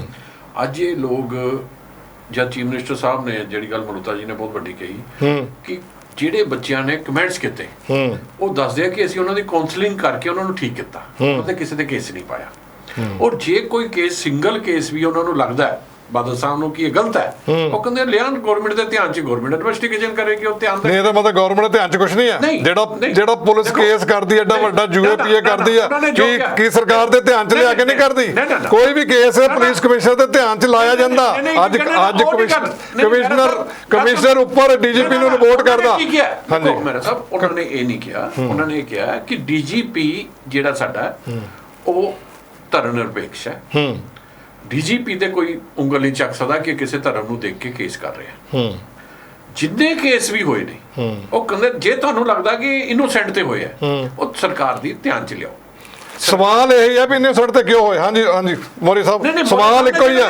ਸਵਾਲ ਇਹੀ ਹੈ, ਨਹੀਂ ਸਵਾਲ ਇਹੀ ਹੈ ਕਿ ਇਨੋਸੈਂਟ ਤੇ ਹੋਏ ਆ ਕੇਸ ਪੰਜਾਬ ਸਰਕਾਰ ਵੇਲੇ, ਕਿਉਂਕਿ ਦੋਨੀ ਧਿਰਾਂ ਕਹਿ ਰਹੀਆਂ। ਦੇਖੋ ਜਿਹੜੀਆਂ ਇਹ ਹੋਣੇ ਚਾਹੀਦੇ ਸੀ। ਜਿਹੜੇ ਆਪਾਂ ਡਾਟਾ ਦੇਖਦੇ ਆਂ 225, ਕਿਉਂਕਿ ਜਿੱਤੇ ਕੇਸ ਹੋ ਗਿਆ ਉਹਦੀ ਜ਼ਿੰਦਗੀ ਖਰਾਬ ਹੈ। ਬਿਲਕੁਲ 225 ਗ੍ਰਿਫਤਾਰੀਆਂ ਹੋ ਗਈਆਂ, 120-25 ਦੇ ਤਕਰੀਬਨ ਤੁਸੀਂ ਬਾਅਦ ਚ ਫ੍ਰੀ ਕੀਤੇ। ਇਹ ਅਕਾਲੀ ਦਲ ਦਾ ਹੈ ਨਾ, ਜਦੋਂ ਉਹਨਾਂ ਦੀ ਸਰਕਾਰ ਸੀ। ਮੈਂ ਕਿਸੇ ਸਰਕਾਰ ਦੀ ਗੱਲ ਨਹੀਂ ਕਰਦਾ, ਮੈਂ ਕਿਸੇ ਪਾਰਟੀ ਦੀ ਗੱਲ ਨਹੀਂ ਕਰਦਾ। ਦੇਖੋ ਜਦੋਂ ਸੱਤਾ, ਕੋਈ ਤਾਂ ਪਾਰਟੀ ਸੀਗੀ ਉਦੋਂ, ਹੁਣ ਵੀ ਕੋਈ ਪਾਰਟੀ ਹੈ, ਦੋਨੋਂ ਪਾਰਟੀਆਂ ਦੀ ਗੱਲ ਕਰ ਰਹੇ ਹਾਂ। ਅੱਛੀ ਗੱਲ ਹੈ। ਜਦੋਂ ਕੋਈ ਵੀ ਸਰਕਾਰ ਹੋਵੇ, ਚਾਹੇ ਕਾਂਗਰਸ ਹੋਵੇ ਚਾਹੇ ਅਕਾਲੀ ਹੋਵੇ, ਦੇਖੋ ਜਦੋਂ ਗ੍ਰਿਫਤਾਰੀਆਂ ਹੁੰਦੀਆਂ ਨੇ ਔਰ ਜਦੋਂ ਲੋਕ ਫ੍ਰੀ ਹੁੰਦੇ ਨੇ, ਇਹ ਦੋਨੇ ਵੱਖਰੇ ਵੱਖਰੇ ਪਹਿਲੂ ਨੇ। ਜਦੋਂ ਗ੍ਰਿਫਤਾਰ ਬੰਦਾ ਹੋ ਜਾਂਦਾ ਤਾਂ ਉਹਦੇ ਤੇ ਸਮਾਜਿਕ ਤੌਰ ਤੇ ਬੰਦਿਸ਼ਾਂ ਲੱਗਦੀਆਂ ਨੇ, ਸਮਾਜਿਕ ਤੌਰ ਤੇ ਲੋਕ ਬਾਈਕਾਟ ਕਰਦੇ ਨੇ। ਜਿਹੜੇ ਲੋਕ ਰੀਅਲ ਦੇ ਵਿੱਚ ਮਿਲੀਟੈਂਟ ਹੈਗੇ ਜਾਂ ਰੀਅਲੀ ਉਹ ਕਲਪ੍ਰਿਟ ਹੈਗੇ ਆ, ਉਹਨਾਂ ਤੇ ਬੰਦਿਸ਼ਾਂ ਲੱਗਣੀਆਂ ਚਾਹੀਦੀਆਂ, ਕਿਉਂਕਿ ਸਮਾਜ ਦੇ ਵਿੱਚ ਸਮਾਜ ਸੁਖਾਵਾਂ ਤਾਂ ਹੀ ਹੋਏਗਾ ਜੇ ਸਾਨੂੰ ਚੰਗੇ ਮਾੜੇ ਦੀ ਪਛਾਣ ਹੋਏਗੀ। ਲੇਕਿਨ ਜਦੋਂ ਲੋਕ ਕਾਨੂੰਨ ਦੇ ਦਾਇਰੇ ਤੋਂ ਜਾਂ ਜਦੋਂ ਪਤਾ ਲੱਗਦਾ ਇਨਵੈਸਟੀਗੇਸ਼ਨ ਹੁੰਦੀ ਹੈ ਕਿ ਇਹ ਜੀ ਹੁਣ ਇਹਦਾ ਕੋਈ ਕਸੂਰ ਨਹੀਂ ਹੈ, ਇਹਨੂੰ ਫ੍ਰੀ ਕਰੋ, ਉਹਨਾਂ ਦੀਆਂ ਫੈਮਲੀਆਂ, ਉਹਨਾਂ ਦੇ ਰਿਸ਼ਤੇਦਾਰ, ਉਹਨਾਂ ਦਾ ਸਮਾਜਿਕ ਜਿਹੜਾ ਸਰਕਲ ਆ, ਉਹਦੇ ਵਿੱਚ ਉਹ ਬੰਦੇ ਦੀ ਕੀ ਰਹਿ ਜਾਂਦੀ ਹੈ? ਉਹ ਬੰਦੇ ਦਾ ਮੈਂ ਕਹਿੰਦਾ ਕੈਰੀਅਰ ਖਤਮ ਹੋ ਜਾਂਦਾ ਔਰ ਉਹ ਸਮਾਜ ਦੇ ਵਿੱਚ ਮੂਵ ਕਰਨਾ ਉਹਨੂੰ ਬੜਾ ਔਖਾ ਹੋ ਜਾਂਦਾ। ਸੋ ਜਿਵੇਂ ਐਸਪੀ ਸਾਹਿਬ ਨੇ ਦੱਸਿਆ ਕਿ ਸਾਨੂੰ ਸੋਚ ਸਮਝ ਕੇ ਗ੍ਰਿਫਤਾਰ ਕਰਨਾ ਚਾਹੀਦਾ। ਔਰ ਜਿਹੜੀਆਂ ਦੂਸਰੀਆਂ ਧਾਰਾਵਾਂ ਹੈਗੀਆਂ, ਜਿਵੇਂ ਇਹਨਾਂ ਨੇ ਸਾਨੂੰ ਦੱਸਿਆ ਕਿ 2-4-5 ਦਿਨ ਅਸੀਂ ਉਹਨਾਂ ਨੂੰ ਗ੍ਰਿਫਤਾਰ ਕਰਕੇ ਰੱਖ ਸਕਦੇ ਆ, ਫਰਦਰ ਇਨਵੈਸਟੀਗੇਸ਼ਨ ਕਰੋ। ਮੈਂ ਤੁਹਾਨੂੰ ਪੁਰਾਣੇ ਟਾਈਮ ਦੀ ਗੱਲ ਕਰਾਂ, ਤੁਸੀਂ ਦੇਖੋ ਜਦੋਂ ਇੱਥੇ ਸਮਰਾਟ ਚੰਦਰਗੁਪਤ ਮੌਰਿਆ ਦਾ ਰਾਜ ਸੀ ਤਾਂ ਜਸੂਸ ਤੰਤਰ ਬਹੁਤ ਤਗੜਾ ਸੀ, ਲੋਕ ਡਰਦੇ ਸੀਗੇ ਅਨਲੌਫੁਲ ਐਕਟੀਵਿਟੀ ਕਰਨ ਲੱਗਿਆ। ਜਦੋਂ ਜਸੂਸ ਤੰਤਰ ਤੁਹਾਡਾ ਵਧੀਆ ਹੋਏਗਾ, ਜਸੂਸੀ ਤੁਹਾਡੀ ਵਧੀਆ ਹੋਏਗਾ, ਤੁਹਾਡਾ ਇੰਟੈਲੀਜੈਂਸ ਅੱਛਾ ਹੋਏਗਾ, ਤਾਂ ਤੁਹਾਡੇ ਕੰਟਰੀ 'ਚ, ਤੁਹਾਡੀ ਸਟੇਟ 'ਚ ਪੀਸ ਹੋਏਗਾ ਔਰ ਜਸਟਿਸ ਹੋਏਗਾ। ਇੱਕ ਚੀਜ਼ ਮੈਂ ਹੋਰ ਕਹਿਣਾ ਚਾਹੂੰਗਾ, ਕੁਝ ਲੋਕ ਕੁਰਸੀਆਂ ਤੇ ਬੈਠ ਕੇ ਡਿਸੀਜਨ ਦੇ ਰਹੇ ਆ, ਡਿਸੀਜਨ ਨਹੀਂ, ਕੁਰਸੀਆਂ ਜਸਟਿਸ ਵਾਸਤੇ ਬਣੀਆਂ। ਜਦੋਂ ਤੁਸੀਂ ਜਸਟਿਸ ਡਿਲੀਵਰ ਕਰਨ ਲੱਗ ਜਾਓਗੇ, ਪੀਸ ਕੰਟਰੀ ਦੇ ਵਿੱਚ ਹੋ ਜਾਏਗਾ, ਪੀਸ ਸਟੇਟ ਦੇ ਵਿੱਚ ਹੋ ਜਾਏਗਾ। ਹਾਂਜੀ ਬਲੋਤਰੇ, ਤੁਸੀਂ ਕੀ ਕਹਿਣਾ ਚਾਹੋਗੇ? ਫਿਰ ਅਗਲਾ ਟੌਪਿਕ ਕਰਨਾ, ਇਸ ਨੂੰ ਵਾਈਂਡ ਅਪ ਕਰਨਾ ਵੀ ਵਾਕਈ ਇਹ ਕਾਨੂੰਨ ਦੇ ਅੰਦਰ ਗਲਤ ਜਿਹੜਾ ਧਾਰਾਵਾਂ ਦੇ ਨਾਲ, ਗਲਤ ਮਨਸ਼ਾ ਦੇ ਨਾਲ ਇਹ ਹੋ ਰਿਹਾ, ਇਹ ਸਿਆਸੀਕਰਨ ਹੋ ਰਿਹਾ, ਜਾਂ ਫਿਰ ਇਹ ਪ੍ਰਸ਼ਾਸਨ ਦੀ ਗਲਤੀ ਵੀ ਹੋ ਸਕਦੀ ਹੈ? ਨਹੀਂ, ਇਹਦੇ 'ਚ ਆਪਾਂ ਤੁਸੀਂ ਜਿਹੜਾ ਲਾਅ ਬਣ ਗਿਆ ਇਹਨੂੰ ਆਪਾਂ ਪ੍ਰਸ਼ਾਸਨ ਦੀ ਗਲਤੀ ਨਹੀਂ ਕਹਿ ਸਕਦੇ, ਕਿਉਂਕਿ ਲਾਅ ਬਣਿਆ ਜਦੋਂ ਮੈਂ ਨਹੀਂ, ਲਾਅ ਇਹ ਤਾਂ ਨਹੀਂ ਕਹਿੰਦਾ ਵਿਦਆਊਟ ਇਨਵੈਸਟੀਗੇਸ਼ਨ, ਲਾਅ ਕਹਿੰਦਾ ਮੈਂ ਇਹੀ ਗੱਲ ਕਹੀ ਸੀ ਨਾ, ਮੈਂ ਇਹੀ ਗੱਲ ਕਹੀ ਸੀ ਜਿਹੜੀ, ਜਿਵੇਂ ਮੈਂ ਪਹਿਲਾਂ ਆਪਾਂ ਗੱਲ ਕਰੀਏ ਜੇ ਬੰਬੇ ਜਿਹੜਾ ਅਟੈਕ ਹੋਇਆ ਸੀ, it was the total failure of the intelligence. ਮੈਂ ਤੁਹਾਨੂੰ ਟੋਕਦਾ, ਤੁਸੀਂ ਅਟੈਕ ਦੀ ਗੱਲ ਕੀਤੀ ਕਿ 2017 ਤੋਂ ਪਹਿਲਾਂ ਜਿਹੜਾ ਮੌੜਵੰਡੀ ਦੇ ਵਿੱਚ ਬੰਬ ਧਮਾਕਾ ਹੋਇਆ ਸੀ, ਉਹ ਇਲੈਕਸ਼ਨਾਂ ਤੋਂ ਪਹਿਲਾਂ ਥੋੜੇ ਦਿਨਾਂ ਦੀ ਗੱਲ ਆ, ਕਿ ਉੱਤੇ ਜੋ ਆਪਾਂ ਲੱਗਿਆ ਉਹਨਾਂ ਬੰਦਿਆਂ ਤੇ ਨਹੀਂ ਲੱਗਿਆ। ਜੇ ਆਪਾਂ ਉਸ ਗੱਲ ਤੇ ਵੀ ਆਨੇ ਆ, ਉਹਨਾਂ ਤੇ ਤਾਂ ਲੱਗਿਆ ਨਹੀਂ ਜਦੋਂ ਬੰਬ ਧਮਾਕੇ ਹੋਏ ਨੇ, ਜਿਹਨਾਂ ਨੇ ਕਰਾਏ ਉਹ ਦੋਸ਼ੀਆਂ ਤੇ ਨਹੀਂ ਲੱਗਿਆ, ਤੇ ਆਪਾਂ ਨਜਾਇਜ਼ ਜਿਹੜੇ ਗਰੀਬ ਗੁਰਬਾ ਲੋਕ ਨੇ, ਦਲਿਤ ਲੋਕ ਨੇ, ਉਹਨਾਂ ਦੇ ਅਸਲੇ ਪਰਚੇ ਦਰਜ ਹੋ ਰਹੇ। ਸਵਾਲ ਇਸ ਗੱਲ ਦਾ, ਲੋਕ ਇਹ ਗੱਲਾਂ ਨੂੰ ਪੁੱਛਣਾ ਚਾਹੁੰਦੇ ਆ ਵੀ ਇਦਾਂ ਕਿਉਂ, ਦੋ ਤਰਫਾ ਕਿਉਂ ਚੱਲ ਰਿਹਾ ਪ੍ਰਸ਼ਾਸਨ? ਮੈਂ ਵੀ ਤੁਹਾਨੂੰ ਇਹੀ ਗੱਲ ਕਹਿ ਰਿਹਾ ਵੀ ਤੁਸੀਂ ਇਸ ਮੈਟਰ ਨੂੰ ਇਨਵੈਸਟੀਗੇਟ ਕਰੋ। ਅਗਰ ਕੋਈ ਸਾਡੇ ਦੇਸ਼ ਦੇ ਖਿਲਾਫ ਉਹਨਾਂ ਦੀ ਕੋਈ ਐਕਟੀਵਿਟੀ ਨਜ਼ਰ ਆਉਂਦੀ ਹੈ, ਜਿਹਨੇ ਬੰਬ ਬਲਾਸਟ ਕੀਤਾ, ਬੰਬ ਕਿੱਥੋਂ ਆਇਆ, ਕਿੱਥੋਂ ਲਿਆਂਦਾ, ਤਾਂ ਉਹਨਾਂ ਦੇ ਖਿਲਾਫ ਲੱਗਣਾ ਚਾਹੀਦਾ। ਬਿਲਕੁਲ ਉਹਨਾਂ ਦੇ ਖਿਲਾਫ ਜਿਹੜੀ ਕਾਰਵਾਈ ਜੋ ਲਾਅ ਸਾਨੂੰ ਅਲਾਉ ਕਰਦਾ ਉਹਦੇ ਮੁਤਾਬਕ ਇਹ ਹੋਣੀ ਚਾਹੀਦੀ ਆ। ਸੈਕੰਡਲੀ ਸਾਨੂੰ ਕਿਤੇ ਨਾ ਕਿਤੇ ਫੋਲੋ ਅਪ ਦੀ ਵੀ ਜ਼ਰੂਰਤ ਹੈ। ਬਿਲਕੁਲ ਫੋਲੋ ਅਪ ਉਹਨੂੰ ਕੋਰਟ ਦੇ ਵਿੱਚ ਸਿਰੇ ਤੱਕ ਫੋਲੋ ਅਪ ਨਾ ਕਰਨਾ, ਜਿਹੜੇ ਅਸਲ ਮੁਲਜ਼ਮ ਤਾਂ ਜਿਹੜੇ ਬਚ ਜਾਂਦੇ ਨੇ, ਜਿਹੜੇ ਦੂਸਰੇ ਕਈ ਗਰੀਬ ਗੁਰਬੇ ਨੇ ਉਹ ਫਿਰ ਉਹਦੇ ਚ ਵਿਚਾਰੇ ਸਜ਼ਾ ਖਾ ਦਿੰਦੇ, ਉਹ ਫਿਰ ਗਿਣਤੀ ਹੋ ਜਾਂਦੀ ਵੀ ਅਸੀਂ ਇੰਨੇ % ਸਾਡੀ ਜੀ ਸਕਸੈਸਫੁਲ ਰੇਟ ਹੈ। ਸੋ ਕਿਤੇ ਨਾ ਕਿਤੇ ਸਾਨੂੰ ਉਹਨੂੰ ਫੋਲੋ ਅਪ ਜਿਹੜਾ ਕਰਨਾ ਬੜਾ ਜ਼ਰੂਰੀ ਹੈ। ਬਟ ਜਿਹੜਾ ਇਹ ਐਕਟ ਹੈ, ਮੇਰਾ ਫਿਰ ਮੈਂ ਤੁਹਾਨੂੰ ਦੁਬਾਰਾ ਇਹ ਗੱਲ ਕਹਿ ਰਿਹਾ ਵੀ ਇਹਦੀ ਜਿਹੜੀ ਦੁਰਵਰਤੋਂ ਨਹੀਂ ਹੋਣੀ ਚਾਹੀਦੀ। ਇਹਦੀ ਸਿਰਫ ਤੇ ਸਿਰਫ ਉਦੋਂ ਹੀ ਕਰੋ ਜਦੋਂ ਕੋਈ ਐਕਟੀਵਿਟੀ ਸਾਡੇ ਦੇਸ਼ ਦੇ ਖਿਲਾਫ ਹੋਵੇ। ਔਰ ਸਾਡੀ ਸਰਕਾਰ ਜਿਹੜੀ ਹੁਣ ਇਹ ਸਰਕਾਰ ਹੈ, ਇਹਨੂੰ ਵੀ ਚਾਹੀਦਾ ਜਦੋਂ ਕੋਈ ਬਾਹਰਲੀ ਏਜੰਸੀ ਆ ਕੇ ਕਰਦੀ ਹੈ, ਕੋਈ ਵੀ ਐਕਸ਼ਨ ਕਰਦੀ ਹੈ, ਤਾਂ ਇਹਨਾਂ ਨੂੰ ਉਹਨਾਂ ਨਾਲ ਤਾਲਮੇਲ ਕਰਕੇ ਦੱਸਣਾ ਚਾਹੀਦਾ, ਕਿਉਂਕਿ ਲੋਕਲ ਲੈਵਲ ਦੇ ਉੱਤੇ ਪੁਲਿਸ ਨੂੰ ਪਤਾ ਹੁੰਦਾ ਵੀ ਇਹ ਬੰਦਾ ਕਿਸ ਕੈਟਾਗਰੀ ਦਾ, ਕਿੱਦਾਂ ਦਾ ਹੈ। ਇਹਦੀ ਵੀ ਤੁਸੀਂ ਉਹਨੂੰ ਇੱਕਦਮ ਚੱਕ ਕੇ ਉਹਦੇ ਤੇ ਤਸ਼ੱਦਦ ਕਰ ਦਿਓ, ਤਸ਼ੱਦਦ ਕਰੋ ਤੇ ਉਹ ਵਿਚਾਰਾ ਮੁੜ ਕੇ ਜਿਵੇਂ ਹੁਣ ਸੁਸਾਈਡ ਕਰ ਗਿਆ ਜਾਂ ਹੋਰ ਕਈਆਂ ਦੇ ਉੱਤੇ ਬੜੇ ਬੁਰੇ ਹਾਲ ਹੋ ਰਹੇ, ਇਹ ਨਹੀਂ ਹੈ। ਪਹਿਲਾਂ ਤੁਸੀਂ ਉਹਦਾ ਵੈਰੀਫਾਈ ਕਰੋ। ਮੌਜੂਦਾ SSP ਹੈਗੇ ਨੇ, ਕਮਿਸ਼ਨਰ ਹੈਗੇ ਨੇ, ਜਿਹੜੀਆਂ ਬਾਹਰਲੀਆਂ ਵੀ ਏਜੰਸੀਆਂ ਜਿਹੜੀਆਂ ਇਹ ਜ਼ਿਆਦਾ ਐਕਟੀਵਿਟੀ ਬਾਹਰਲੀਆਂ ਏਜੰਸੀਆਂ ਕਰਦੇ, ਜਦੋਂ ਕਰਦੇ ਤੁਸੀਂ ਪਹਿਲਾਂ ਲੋਕਲ ਲੈਵਲ ਦੇ ਉੱਤੇ ਵੀ ਆ ਕੇ ਉਹਨਾਂ ਨਾਲ ਸਲਾਹ ਕਰੋ ਵੀ ਇਹ ਬੰਦਾ ਕਿੱਦਾਂ ਦਾ, ਲੋਕਲ ਲੈਵਲ ਦੇ ਉੱਤੇ ਪਤਾ ਲੱਗ ਜਾਂਦਾ। ਸੋ ਕਿਤੇ ਨਾ ਕਿਤੇ ਇਸ ਜਿਹੜੀ ਮੇਰਾ ਇੱਕੋ ਹੀ ਗੱਲ ਸੀ ਵੀ ਸਾਨੂੰ ਗਿਣਤੀ ਚ ਨਹੀਂ ਪੈਣਾ ਚਾਹੀਦਾ। ਸਾਨੂੰ ਇਹ ਦੇਖਣਾ ਚਾਹੀਦਾ ਵੀ ਕੀ ਕਾਨੂੰਨ ਦੀ ਜਿਹੜੀ ਇਹਦੀ ਵਰਤੋਂ ਹੈ ਸਹੀ ਬੰਦੇ ਤੇ ਕਰ ਰਿਹਾ ਜਾਂ ਐਵੇਂ ਗਰੀਬ ਦੇ ਉੱਤੇ। ਸੁਖਬੀਰ ਬਾਦਲ ਜੀ ਨੇ ਵੀ ਜਿਹੜਾ ਸਵਾਲ ਉਠਾਇਆ, ਉਹਨਾਂ ਨੇ ਇਸ ਗੱਲ ਨੂੰ ਨਹੀਂ ਕਿਹਾ ਵੀ ਤੁਸੀਂ ਜਿਹੜਾ ਗੁਨਾਹਗਾਰ ਜਾਂ ਉਹਨੂੰ ਤੁਸੀਂ ਛੱਡ ਦਿਓ, ਬਿਲਕੁਲ ਨਹੀਂ ਨਾ ਕਿਹਾ। ਉਹਨਾਂ ਤੇ ਇੰਨੀ ਗੱਲ ਕਹੀ ਆ, ਨਾ ਉਹਨਾਂ ਨੇ ਕੋਈ DGP ਦੇ ਉੱਤੇ ਕਿੰਤੂ ਪਰੰਤੂ ਕੀਤਾ। ਉਹਨਾਂ ਸਿਰਫ ਇੱਕੋ ਹੀ ਸਵਾਲ ਉਠਾਇਆ ਵੀ ਜਿਹੜੇ ਬੇਗੁਨਾਹਾਂ ਨੂੰ ਨਾ ਤੁਸੀਂ ਏਦਾਂ ਕਰੋ, ਤੁਸੀਂ ਇਹਦੇ ਬੇਗੁਨਾਹ ਤੇ ਅਸੀਂ ਵੀ ਚਰਚਾ ਬੇਗੁਨਾਹਾਂ ਤੇ ਕਰਦੇ, ਦੂਸਰਿਆਂ ਤੇ ਨਹੀਂ ਕਰ ਰਹੇ। ਬਿਲਕੁਲ ਸਹੀ ਗੱਲ ਹੈ। ਹਾਂਜੀ ਹਾਂਜੀ ਪਰਵਿੰਦਰ ਜੀ, ਕੀ ਕਹਿਣਾ ਚਾਹੋਗੇ ਲਾਸਟ? ਕੀ ਤੁਹਾਡੀ ਸਰਕਾਰ ਵਾਕਈ ਬੇਗੁਨਾਹ ਨੂੰ ਜਿਹੜਾ ਦੁਬਾਰਾ ਛਾਨਬੀਨ ਕਰਕੇ ਛੱਡੇਗੀ? ਦੇਖੋ, ਕੈਪਟਨ ਸਾਹਿਬ ਨੇ ਇੱਕ ਗੱਲ ਸਪਸ਼ਟ ਕੀਤੀ ਹੈ, ਕਿਸੇ ਵੀ ਬੇਗੁਨਾਹ ਦੇ ਉੱਤੇ ਕੋਈ ਵੀ ਗਲਤ ਕੇਸ ਬਰਦਾਸ਼ਤ ਨਹੀਂ ਕੀਤਾ ਜਾਵੇਗਾ। ਅਸੀਂ ਰਾਜਨੀਤੀ ਤੋਂ ਉੱਤੇ ਉੱਠ ਕੇ ਇੱਕ ਗੱਲ ਮੰਨਦੇ ਆ, ਉਹਨਾਂ ਨੇ ਵੀ ਸਪਸ਼ਟ ਕੀਤਾ ਸਰਕਾਰ ਨੇ ਕਿ ਪੰਜਾਬ ਦੇ ਕਿਸੇ ਵੀ ਨੌਜਵਾਨ ਨੂੰ ਗੁੰਮਰਾਹ ਨਹੀਂ ਹੋਣ ਦਿੱਤਾ ਜਾਵੇਗਾ ਔਰ ਕਿਸੇ ਵੀ ਬੇਕਸੂਰ ਦੀ ਸੁਰੱਖਿਆ ਨੂੰ ਖਤਰੇ 'ਚ ਪੈਣ ਨਹੀਂ ਦਿੱਤਾ ਜਾਵੇਗਾ। ਕਿਸੇ ਵੀ ਰਾਜਨੀਤੀ ਪੱਧਰ ਦੇ ਉੱਤੇ ਕਿਸੇ ਤਰ੍ਹਾਂ ਦੀ ਵੀ ਕੋਈ ਬੇਅਦਬੀ ਹੁੰਦੀ ਹੈ ਉਹ ਬਰਦਾਸ਼ਤ ਨਹੀਂ ਕੀਤੀ ਜਾਵੇਗੀ। ਇਹਦੇ ਨਾਲ ਸਪਸ਼ਟ ਹੋਰ ਕੁਝ ਨਹੀਂ ਹੋ ਸਕਦਾ। ਔਰ ਅੱਜ ਇੱਕ ਚੀਜ਼ ਮੈਂ ਹੋਰ ਗੱਲ ਕਹਾਂਗਾ ਕਿ ਜਿੱਦਾਂ ਜਥੇਦਾਰ ਸਾਹਿਬ ਦੀ ਕਈ ਸਿਆਸਤਦਾਨ ਇਸਤੇਮਾਲ ਕਰ ਲੈਂਦੇ ਆ, ਸਾਡੇ ਮੌਜੂਦਾ ਜਥੇਦਾਰ ਸਾਹਿਬ ਬੜੇ ਐਜੂਕੇਟਡ ਨੇ, ਪੜ੍ਹੇ ਲਿਖੇ ਨੇ, ਔਰ ਮੈਂ ਸਮਝਦਾ ਕਿ ਚਾਹੇ ਖੈਰਾ ਸਾਹਿਬ ਦੀ ਗੱਲ ਆਉਂਦੀ ਚਾਹੇ ਉਹ ਵੀ ਆਉਂਦੀ ਹੈ, ਕਈ ਲੋਕ ਅੱਜ ਉਹਨਾਂ ਕੋਲ ਜਾ ਕੇ ਉਹਨਾਂ ਨੂੰ ਆਪਣੀ ਸਿਆਸਤ 'ਚ ਇਨਵੋਲਵ ਕਰਨਾ ਚਾਹੁੰਦੇ ਆ, ਜੋ ਮੈਂ ਸਮਝਦਾ ਬਹੁਤ ਹੀ ਗਲਤ ਹੈ। ਇਹ ਵੀ ਤੁਹਾਡੀ ਅੱਛੀ ਐਡਵਾਈਸ ਹੈ, ਕਿਉਂਕਿ ਖੈਰ ਇਹ ਤੇ ਹੋਰ ਵੀ ਬੜੇ ਪਹਿਲੇ ਤੋਂ ਚਰਚਾ ਕਰ ਸਕਦੇ ਆਪਾਂ। ਹੁਣ ਮੈਂ ਆਮ ਆਦਮੀ ਪਾਰਟੀ, ਹਾਂਜੀ ਮੌਰੀਆ ਜੀ, ਨਵਾਂ ਜਿਹੜਾ ਇੱਕ ਹੋਰ ਮੁੱਦਾ ਸਾਡੇ ਪੰਜਾਬ ਦੇ ਅੰਦਰ ਗਰਮਾਇਆ ਹੋਇਆ ਉਹ ਹੈ ਵੀ ਨਵਜੋਤ ਸਿੱਧੂ ਨੂੰ ਲੈ ਕੇ ਹੁਣ ਚਰਚਾਵਾਂ ਜਿਹੜੀਆਂ ਗਰਮ ਹੋ ਗਈਆਂ। ਹੁਣ ਅਕਾਲੀ ਟਕਸਾਲੀ ਵੀ ਕਹਿ ਰਹੇ ਵੀ ਜੇ ਨਵਜੋਤ ਸਿੱਧੂ ਸਾਡੀ ਪਾਰਟੀ 'ਚ ਆਉਂਦਾ ਤੇ ਅਸੀਂ ਨੰਗੇ ਪੈਰੀ ਚੱਕ ਕੇ ਲਿਆਵਾਂਗੇ। ਤੇ ਇਸ ਤੋਂ ਪਹਿਲਾਂ ਤਾਂ ਤੁਹਾਡੇ ਆਮ ਆਦਮੀ ਪਾਰਟੀ ਦੇ ਸਿਪਾ ਸਲਾਰ ਕੇਜਰੀਵਾਲ ਸਾਹਿਬ ਨੇ ਵੀ ਕਹਿ ਦਿੱਤਾ ਸੀ ਵੀ ਅਸੀਂ ਵੈਲਕਮ ਕਰਦੇ ਹਾਂ ਅਗਰ ਸਿੱਧੂ ਸਾਡੀ ਪਾਰਟੀ 'ਚ ਆਉਂਦਾ। ਕੀ ਕਹਿਣਾ ਚਾਹੋਗੇ? ਸਿੱਧੂ ਸਾਹਿਬ ਨੂੰ ਤੁਸੀਂ ਆਪਣੇ ਨਾਲ ਲਿਆਉਣਾ ਚਾਹੋਗੇ ਜਾਂ ਹੁਣ ਉਹ ਅਕਾਲੀਆਂ 'ਚ ਜਾਣ?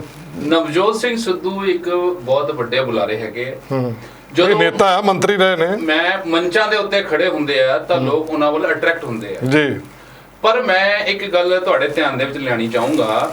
ਜਦੋਂ ਪਿੱਛੇ ਜੇ ਕਾਂਗਰਸ ਦਾ ਦਿੱਲੀ ਦੇ ਵਿੱਚ ਐਨੂਅਲ ਅਧਿਵੇਸ਼ਨ ਸੀਗਾ, ਉੱਥੇ ਸਿੱਧੂ ਸਾਹਿਬ ਨੂੰ ਬੋਲਣ ਦਾ ਮੌਕਾ ਮਿਲਿਆ ਸੀ। ਦੇਖੋ ਸਿੱਧੂ ਸਾਹਿਬ ਬਹੁਤ ਵੱਡੇ ਡਿਬੇਟਰ ਹੈਗੇ ਆ, ਪਰ ਸੋਸ਼ਲ ਮੀਡੀਆ ਤੁਸੀਂ ਦੇਖਿਆ ਹੋਣਾ ਉਹਨਾਂ ਦੀ ਦੋਨੇ ਸਪੀਚਾਂ ਵਾਇਰਲ ਹੋਈਆਂ ਸੀਗੀਆਂ।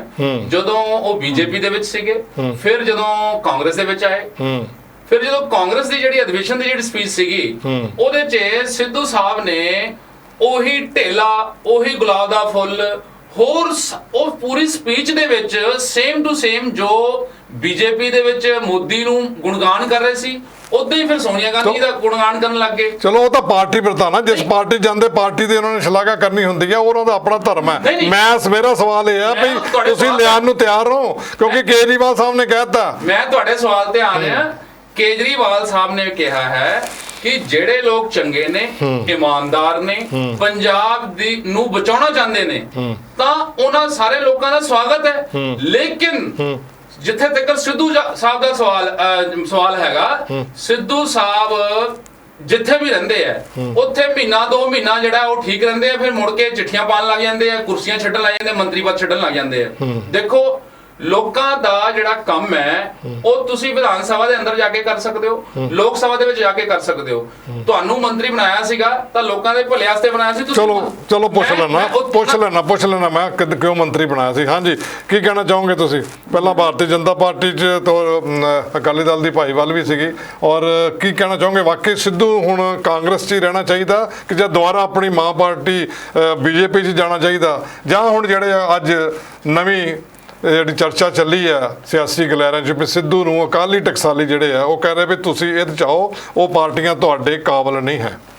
ਦੇਖੋ ਮੇਰਾ ਸਾਹਿਬ, ਪਹਿਲੀ ਗੱਲ ਤਾਂ ਵੀ ਕਿਸੇ ਇੰਡੀਵਿਜੂਅਲ ਵਿਅਕਤੀ ਦੀ ਸੋਚ ਕੀ ਹੈ ਉਹਦੇ ਬਾਰੇ ਮੈਂ ਕੋਈ ਭਵਿੱਖਬਾਣੀ ਤਾਂ ਕਰ ਨਹੀਂ ਸਕਦਾ ਵੀ ਉਹਨਾਂ ਦੀ ਆਪਣੀ ਕੀ ਸੋਚ ਹੈ, ਕਿੱਥੇ ਉਹਨਾਂ ਨੇ ਜਾਣਾ ਕਿੱਥੇ ਨਹੀਂ, ਇਹਦੇ ਬਾਰੇ ਨਹੀਂ ਕਰਦਾ। ਪਰ ਮੈਂ ਇੱਕ ਗੱਲ ਤੁਹਾਨੂੰ ਜ਼ਰੂਰ ਕਹਿ ਸਕਦਾ ਵੀ ਜਿਹੜੇ ਮਹਾਰਾਜਾ ਸਾਹਿਬ ਨੇ ਉਹ ਕਦੇ ਵੀ ਕਿਸੇ ਵੀ ਵਕਤ ਕਦੇ ਵੀ ਸਿੱਧੂ ਨੂੰ ਐਕਸੈਪਟ ਨਹੀਂ ਕਰਨਗੇ ਵੀ ਸਿੱਧੂ ਨੂੰ ਇਹਦਾ ਕੋਈ ਮੋਹਰੀ ਬਣਾਇਆ ਜਾਵੇ। ਕਿਉਂਕਿ ਉਹਨਾਂ ਨੇ ਕੈਪਟਨ ਰਾਹੁਲ ਨੂੰ ਮੰਨਿਆ ਸੀ ਜਦੋਂ ਉਹਨਾਂ ਨੇ ਇਹ ਗੱਲ ਕਹੀ ਵੀ ਕੈਪਟਨ, ਉਸ ਤੋਂ ਬਾਅਦ 36 ਦਾ ਅੰਕੜਾ ਹੋਇਆ। ਸੈਕੰਡਲੀ ਕਿਤੇ ਨਾ ਕਿਤੇ ਉਹ ਆਪਣੀ ਕ੍ਰੈਡੀਬਿਲਿਟੀ ਦੇ ਉੱਤੇ ਵੀ ਉਹ ਕਰ ਚੁੱਕੇ ਨੇ। ਕਦੇ ਜਿਸ ਤਰ੍ਹਾਂ ਮੌਰੀਆ ਜੀ ਨੇ ਦੱਸਿਆ ਵੀ ਕਦੇ ਕਿਸ ਤਰ੍ਹਾਂ ਦੀ ਸਟੇਟਮੈਂਟ। ਸੋ ਪਹਿਲੀ ਗੱਲ ਤਾਂ ਰਾਜੇ ਨੇ ਉਹਨੂੰ ਬਿਲਕੁਲ ਐਕਸੈਪਟ ਨਹੀਂ ਕਰਨਾ। ਤੁਹਾਨੂੰ ਮੈਂ ਕਹਦਾ ਹਾਂ ਠੀਕ ਹੈ, ਕੋਈ ਸੈਂਟਰ ਚੋਂ ਕੋਈ ਆ ਕੇ ਕੋਈ ਇਹਨਾਂ ਦਾ ਬਿਠਾ ਕੇ ਕਰ ਦੇਵੇ, ਬਟ ਉਹ ਵੀ ਰਾਜਾ ਆਪਣੀ ਕਮਾਂਡ ਨਹੀਂ ਛੱਡੂਗਾ। ਕਪਤਾਨ ਹੈ, ਕਪਤਾਨ ਨੇ ਕਪਤਾਨ ਹੀ ਰਹਿਣਾ, ਉਹਨੇ ਇਸ ਗੱਲ ਤੋਂ ਪਿੱਛੇ ਨਹੀਂ ਹਟਣਾ।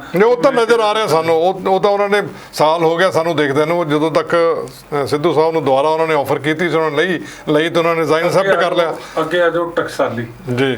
ਟਕਸਾਲ ਵਾਲਿਆਂ ਨੂੰ ਪਤਾ ਆਪਣੀ ਵੈਲਿਊ ਦਾ ਵੀ ਕਿੰਨੀ ਕੁ ਵੈਲਿਊ। ਟਕਸਾਲੀ ਉਹ ਹੁੰਦਾ ਹੈ ਜਿਹੜਾ ਟਕਸਾਲ ਦੇ ਵਿੱਚੋਂ ਘੜਿਆ ਹੋਵੇ, ਜਿਹੜੀ ਅਸਲ ਜਿਹੜੀ ਬ੍ਰਹਮਪੁਰਾ ਦੀ ਸਟੇਟਮੈਂਟ ਹੈ ਜਿਹੜੇ ਸ਼ੁਰੂ ਤੋਂ ਅਕਾਲੀ ਦਲ ਦੇ ਰਹੇ ਆ। ਟਕਸਾਲੀ ਕਹਿ ਰਹੇ ਹੋ, ਕਿੱਦਾਂ ਟਕਸਾਲੀ ਨੇ? ਉਹ ਕਹਿੰਦੇ ਸਾਰੀ ਉਮਰ ਮੈਂ ਅਕਾਲੀ ਦਲ ਦੀ ਫਿਰ ਅਕਾਲੀ ਸੇਵਾ ਕੀਤੀ ਆ। ਜਿਹੜੀ ਜਦੋਂ ਤੁਸੀਂ ਮੇਨ ਉਹਦੇ ਚੋਂ ਬਾਹਰ ਆ ਗਏ ਫਿਰ ਤੁਸੀਂ ਟਕਸਾਲੀ ਰਹੇ ਨਹੀਂ, ਤੁਸੀਂ ਨਹੀਂ ਰਹੇ ਟਕਸਾਲੀ। ਟਕਸਾਲੀ ਤਾਂ ਉਹੀ ਹੈ ਜਿਹੜਾ ਆਪਣੀ ਮਾਂ ਪਾਰਟੀ ਦੇ, ਜੇ ਉਹਦਾ ਕੋਈ ਉਹਨਾਂ ਨੂੰ ਕੋਈ ਨਾਰਾਜ਼ਗੀ ਹੈ ਕੋਈ ਗੱਲ ਆ ਤਾਂ ਉਹ ਅੰਦਰ ਬੈਠ ਕੇ ਕਰ ਸਕਦੇ, ਨਾ ਕਿ ਬਾਹਰ ਜਾ ਕੇ ਆਪਣੇ ਢੀਂਡਸਾ ਗਰੁੱਪ ਅਲੱਗ ਹੋ ਗਿਆ, ਉਹਨਾਂ ਨੂੰ ਮੰਨਦੇ ਟਕਸਾਲੀ ਸੁਖਦੇਵ ਸਿੰਘ ਢੀਂਡਸਾ ਨੂੰ? ਨੋ ਤੁਹਾਡੇ ਸਾਹਮਣੇ ਆ ਜਾਣੇ ਰਿਜ਼ਲਟ। ਠੀਕ ਹੈ, ਤੁਹਾਡੇ ਦੇਖੋ ਜਿਹੜਾ ਪ੍ਰਕਾਸ਼ ਸਿੰਘ ਬਾਦਲ, ਸੁਖਬੀਰ ਸਿੰਘ ਬਾਦਲ 3 ਵਾਰੀ ਹਾਰੇ, ਢੀਂਡਸਾ ਸਾਹਿਬ 3 ਵਾਰੀ ਇਹਨਾਂ ਨੂੰ ਟਿਕਟ ਤੇ ਨਾਲ ਨਵਾਜਿਆ, ਰਾਜ ਸਭਾ ਦਾ ਐਮਪੀ ਬਣਾਇਆ, ਔਰ ਹਮੇਸ਼ਾ ਹੀ ਮਾਣ ਸਤਿਕਾਰ ਉਹਨਾਂ ਦੇ ਲੜਕੇ ਨੂੰ ਵੀ ਦਿੱਤਾ।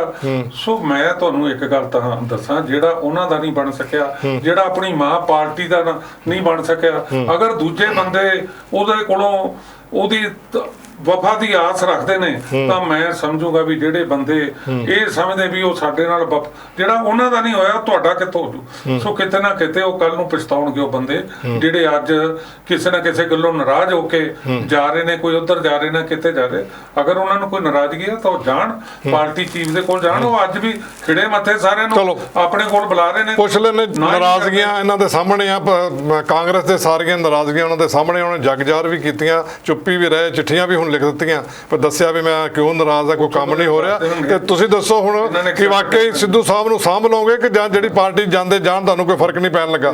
ਦੇਖੋ, ਇੱਕ ਚੀਜ਼ ਤਾਂ ਹਰ ਵਿਪਕਸ਼ ਨੂੰ ਵੀ ਪਤਾ, ਕਾਂਗਰਸੀ ਨੂੰ ਤਾਂ ਪਤਾ ਹੀ ਹੈ ਜੀ ਕਿ ਪੰਜਾਬ ਦੇ ਵਿੱਚ ਜੇ ਕਾਂਗਰਸ ਦਾ ਕੋਈ ਲੀਡਰ ਹੈ ਉਹ ਕੈਪਟਨ ਅਮਰਿੰਦਰ ਸਿੰਘ ਨੇ। ਔਰ ਜੇ ਪੰਜਾਬ ਦੇ ਵਿੱਚ ਲੀਡਰਾਂ ਦੀ ਗੱਲ ਕਰੀਏ ਪਾਰਟੀਬਾਜ਼ੀ ਤੇ ਸਰਦਾਰ ਪ੍ਰਕਾਸ਼ ਸਿੰਘ ਬਾਦਲ ਔਰ ਸਰਦਾਰ ਸੁਖਬੀਰ ਸਿੰਘ ਬਾਦਲ, ਇਹ 2-3 ਨਾਮ ਨੇ ਜਿਨ੍ਹਾਂ ਨੂੰ ਪੰਜਾਬ ਦੇ ਵਿੱਚ ਅਸੀਂ ਲੀਡਰ ਕਹਿ ਸਕਦੇ ਹਾਂ। ਬਾਕੀ ਸਾਰੇ ਮੈਂ ਸਮਝਦਾ ਸਾਡੇ ਵਰਗੇ ਪਦਾਧਿਕਾਰੀ ਹੋਈ ਹੈ। ਨਹੀਂ, ਜਿਹੜੇ ਲੀਡਰਾਂ ਦੇ ਨਾਲ ਹੀ ਸਰਕਾਰ ਬਣਦੀ ਹੈ, ਵਿਦਆਊਟ ਲੀਡਰ ਕਿੱਦਾਂ ਸਰਕਾਰ ਬਣ ਜਾਏਗੀ? ਇੱਕ ਬੰਦਾ ਸਰਕਾਰ ਬਣਾ ਸਕਦਾ? ਨਹੀਂ, ਮੇਰੀ ਹੁਣ ਬੇਨਤੀ ਪਹਿਲਾਂ ਸੁਣ ਲਓ। ਲੀਡਰ ਹੁੰਦਾ ਜਿਹੜਾ ਮੋਢੀ ਹੁੰਦਾ। ਕੈਪਟਨ ਸਾਹਿਬ ਜਿਸ ਵੇਲੇ ਵਿਧਾਨ ਸਭਾ ਦੇ ਇਲੈਕਸ਼ਨ ਚ ਆਏ ਤੇ ਸਭ ਜਾਣਦੇ ਆ ਕੀ ਮੂਵਮੈਂਟਾਂ ਸੀ, ਕੀ ਸਲੋਗਨ ਸੀ, ਕੀ ਮੈਨੀਫੈਸਟੋ ਸੀ। ਚਾਹੁੰਦਾ ਹੈ ਪੰਜਾਬ ਕੈਪਟਨ ਦੀ ਸਰਕਾਰ।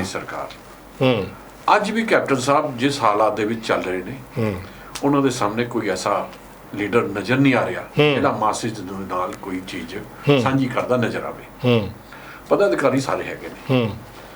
ਉਸ ਸਿਚੁਏਸ਼ਨ 'ਚ ਆ ਕੇ ਜਦ ਸਿੱਧੂ ਸਾਹਿਬ ਆਏ ਸੀ, ਇਹਨਾਂ ਨੂੰ ਵੀ ਉਹਨਾਂ ਨੇ ਗਲੇ ਲਗਾਇਆ ਸੀ, ਪੂਰਾ ਮਾਨ ਸਨਮਾਨ ਦਿੱਤਾ ਸੀ ਜੀ। ਮੌਰਿਆ ਜੀ ਨੇ ਸ਼ੈਲੀ ਦੀ ਗੱਲ ਕੀਤੀ।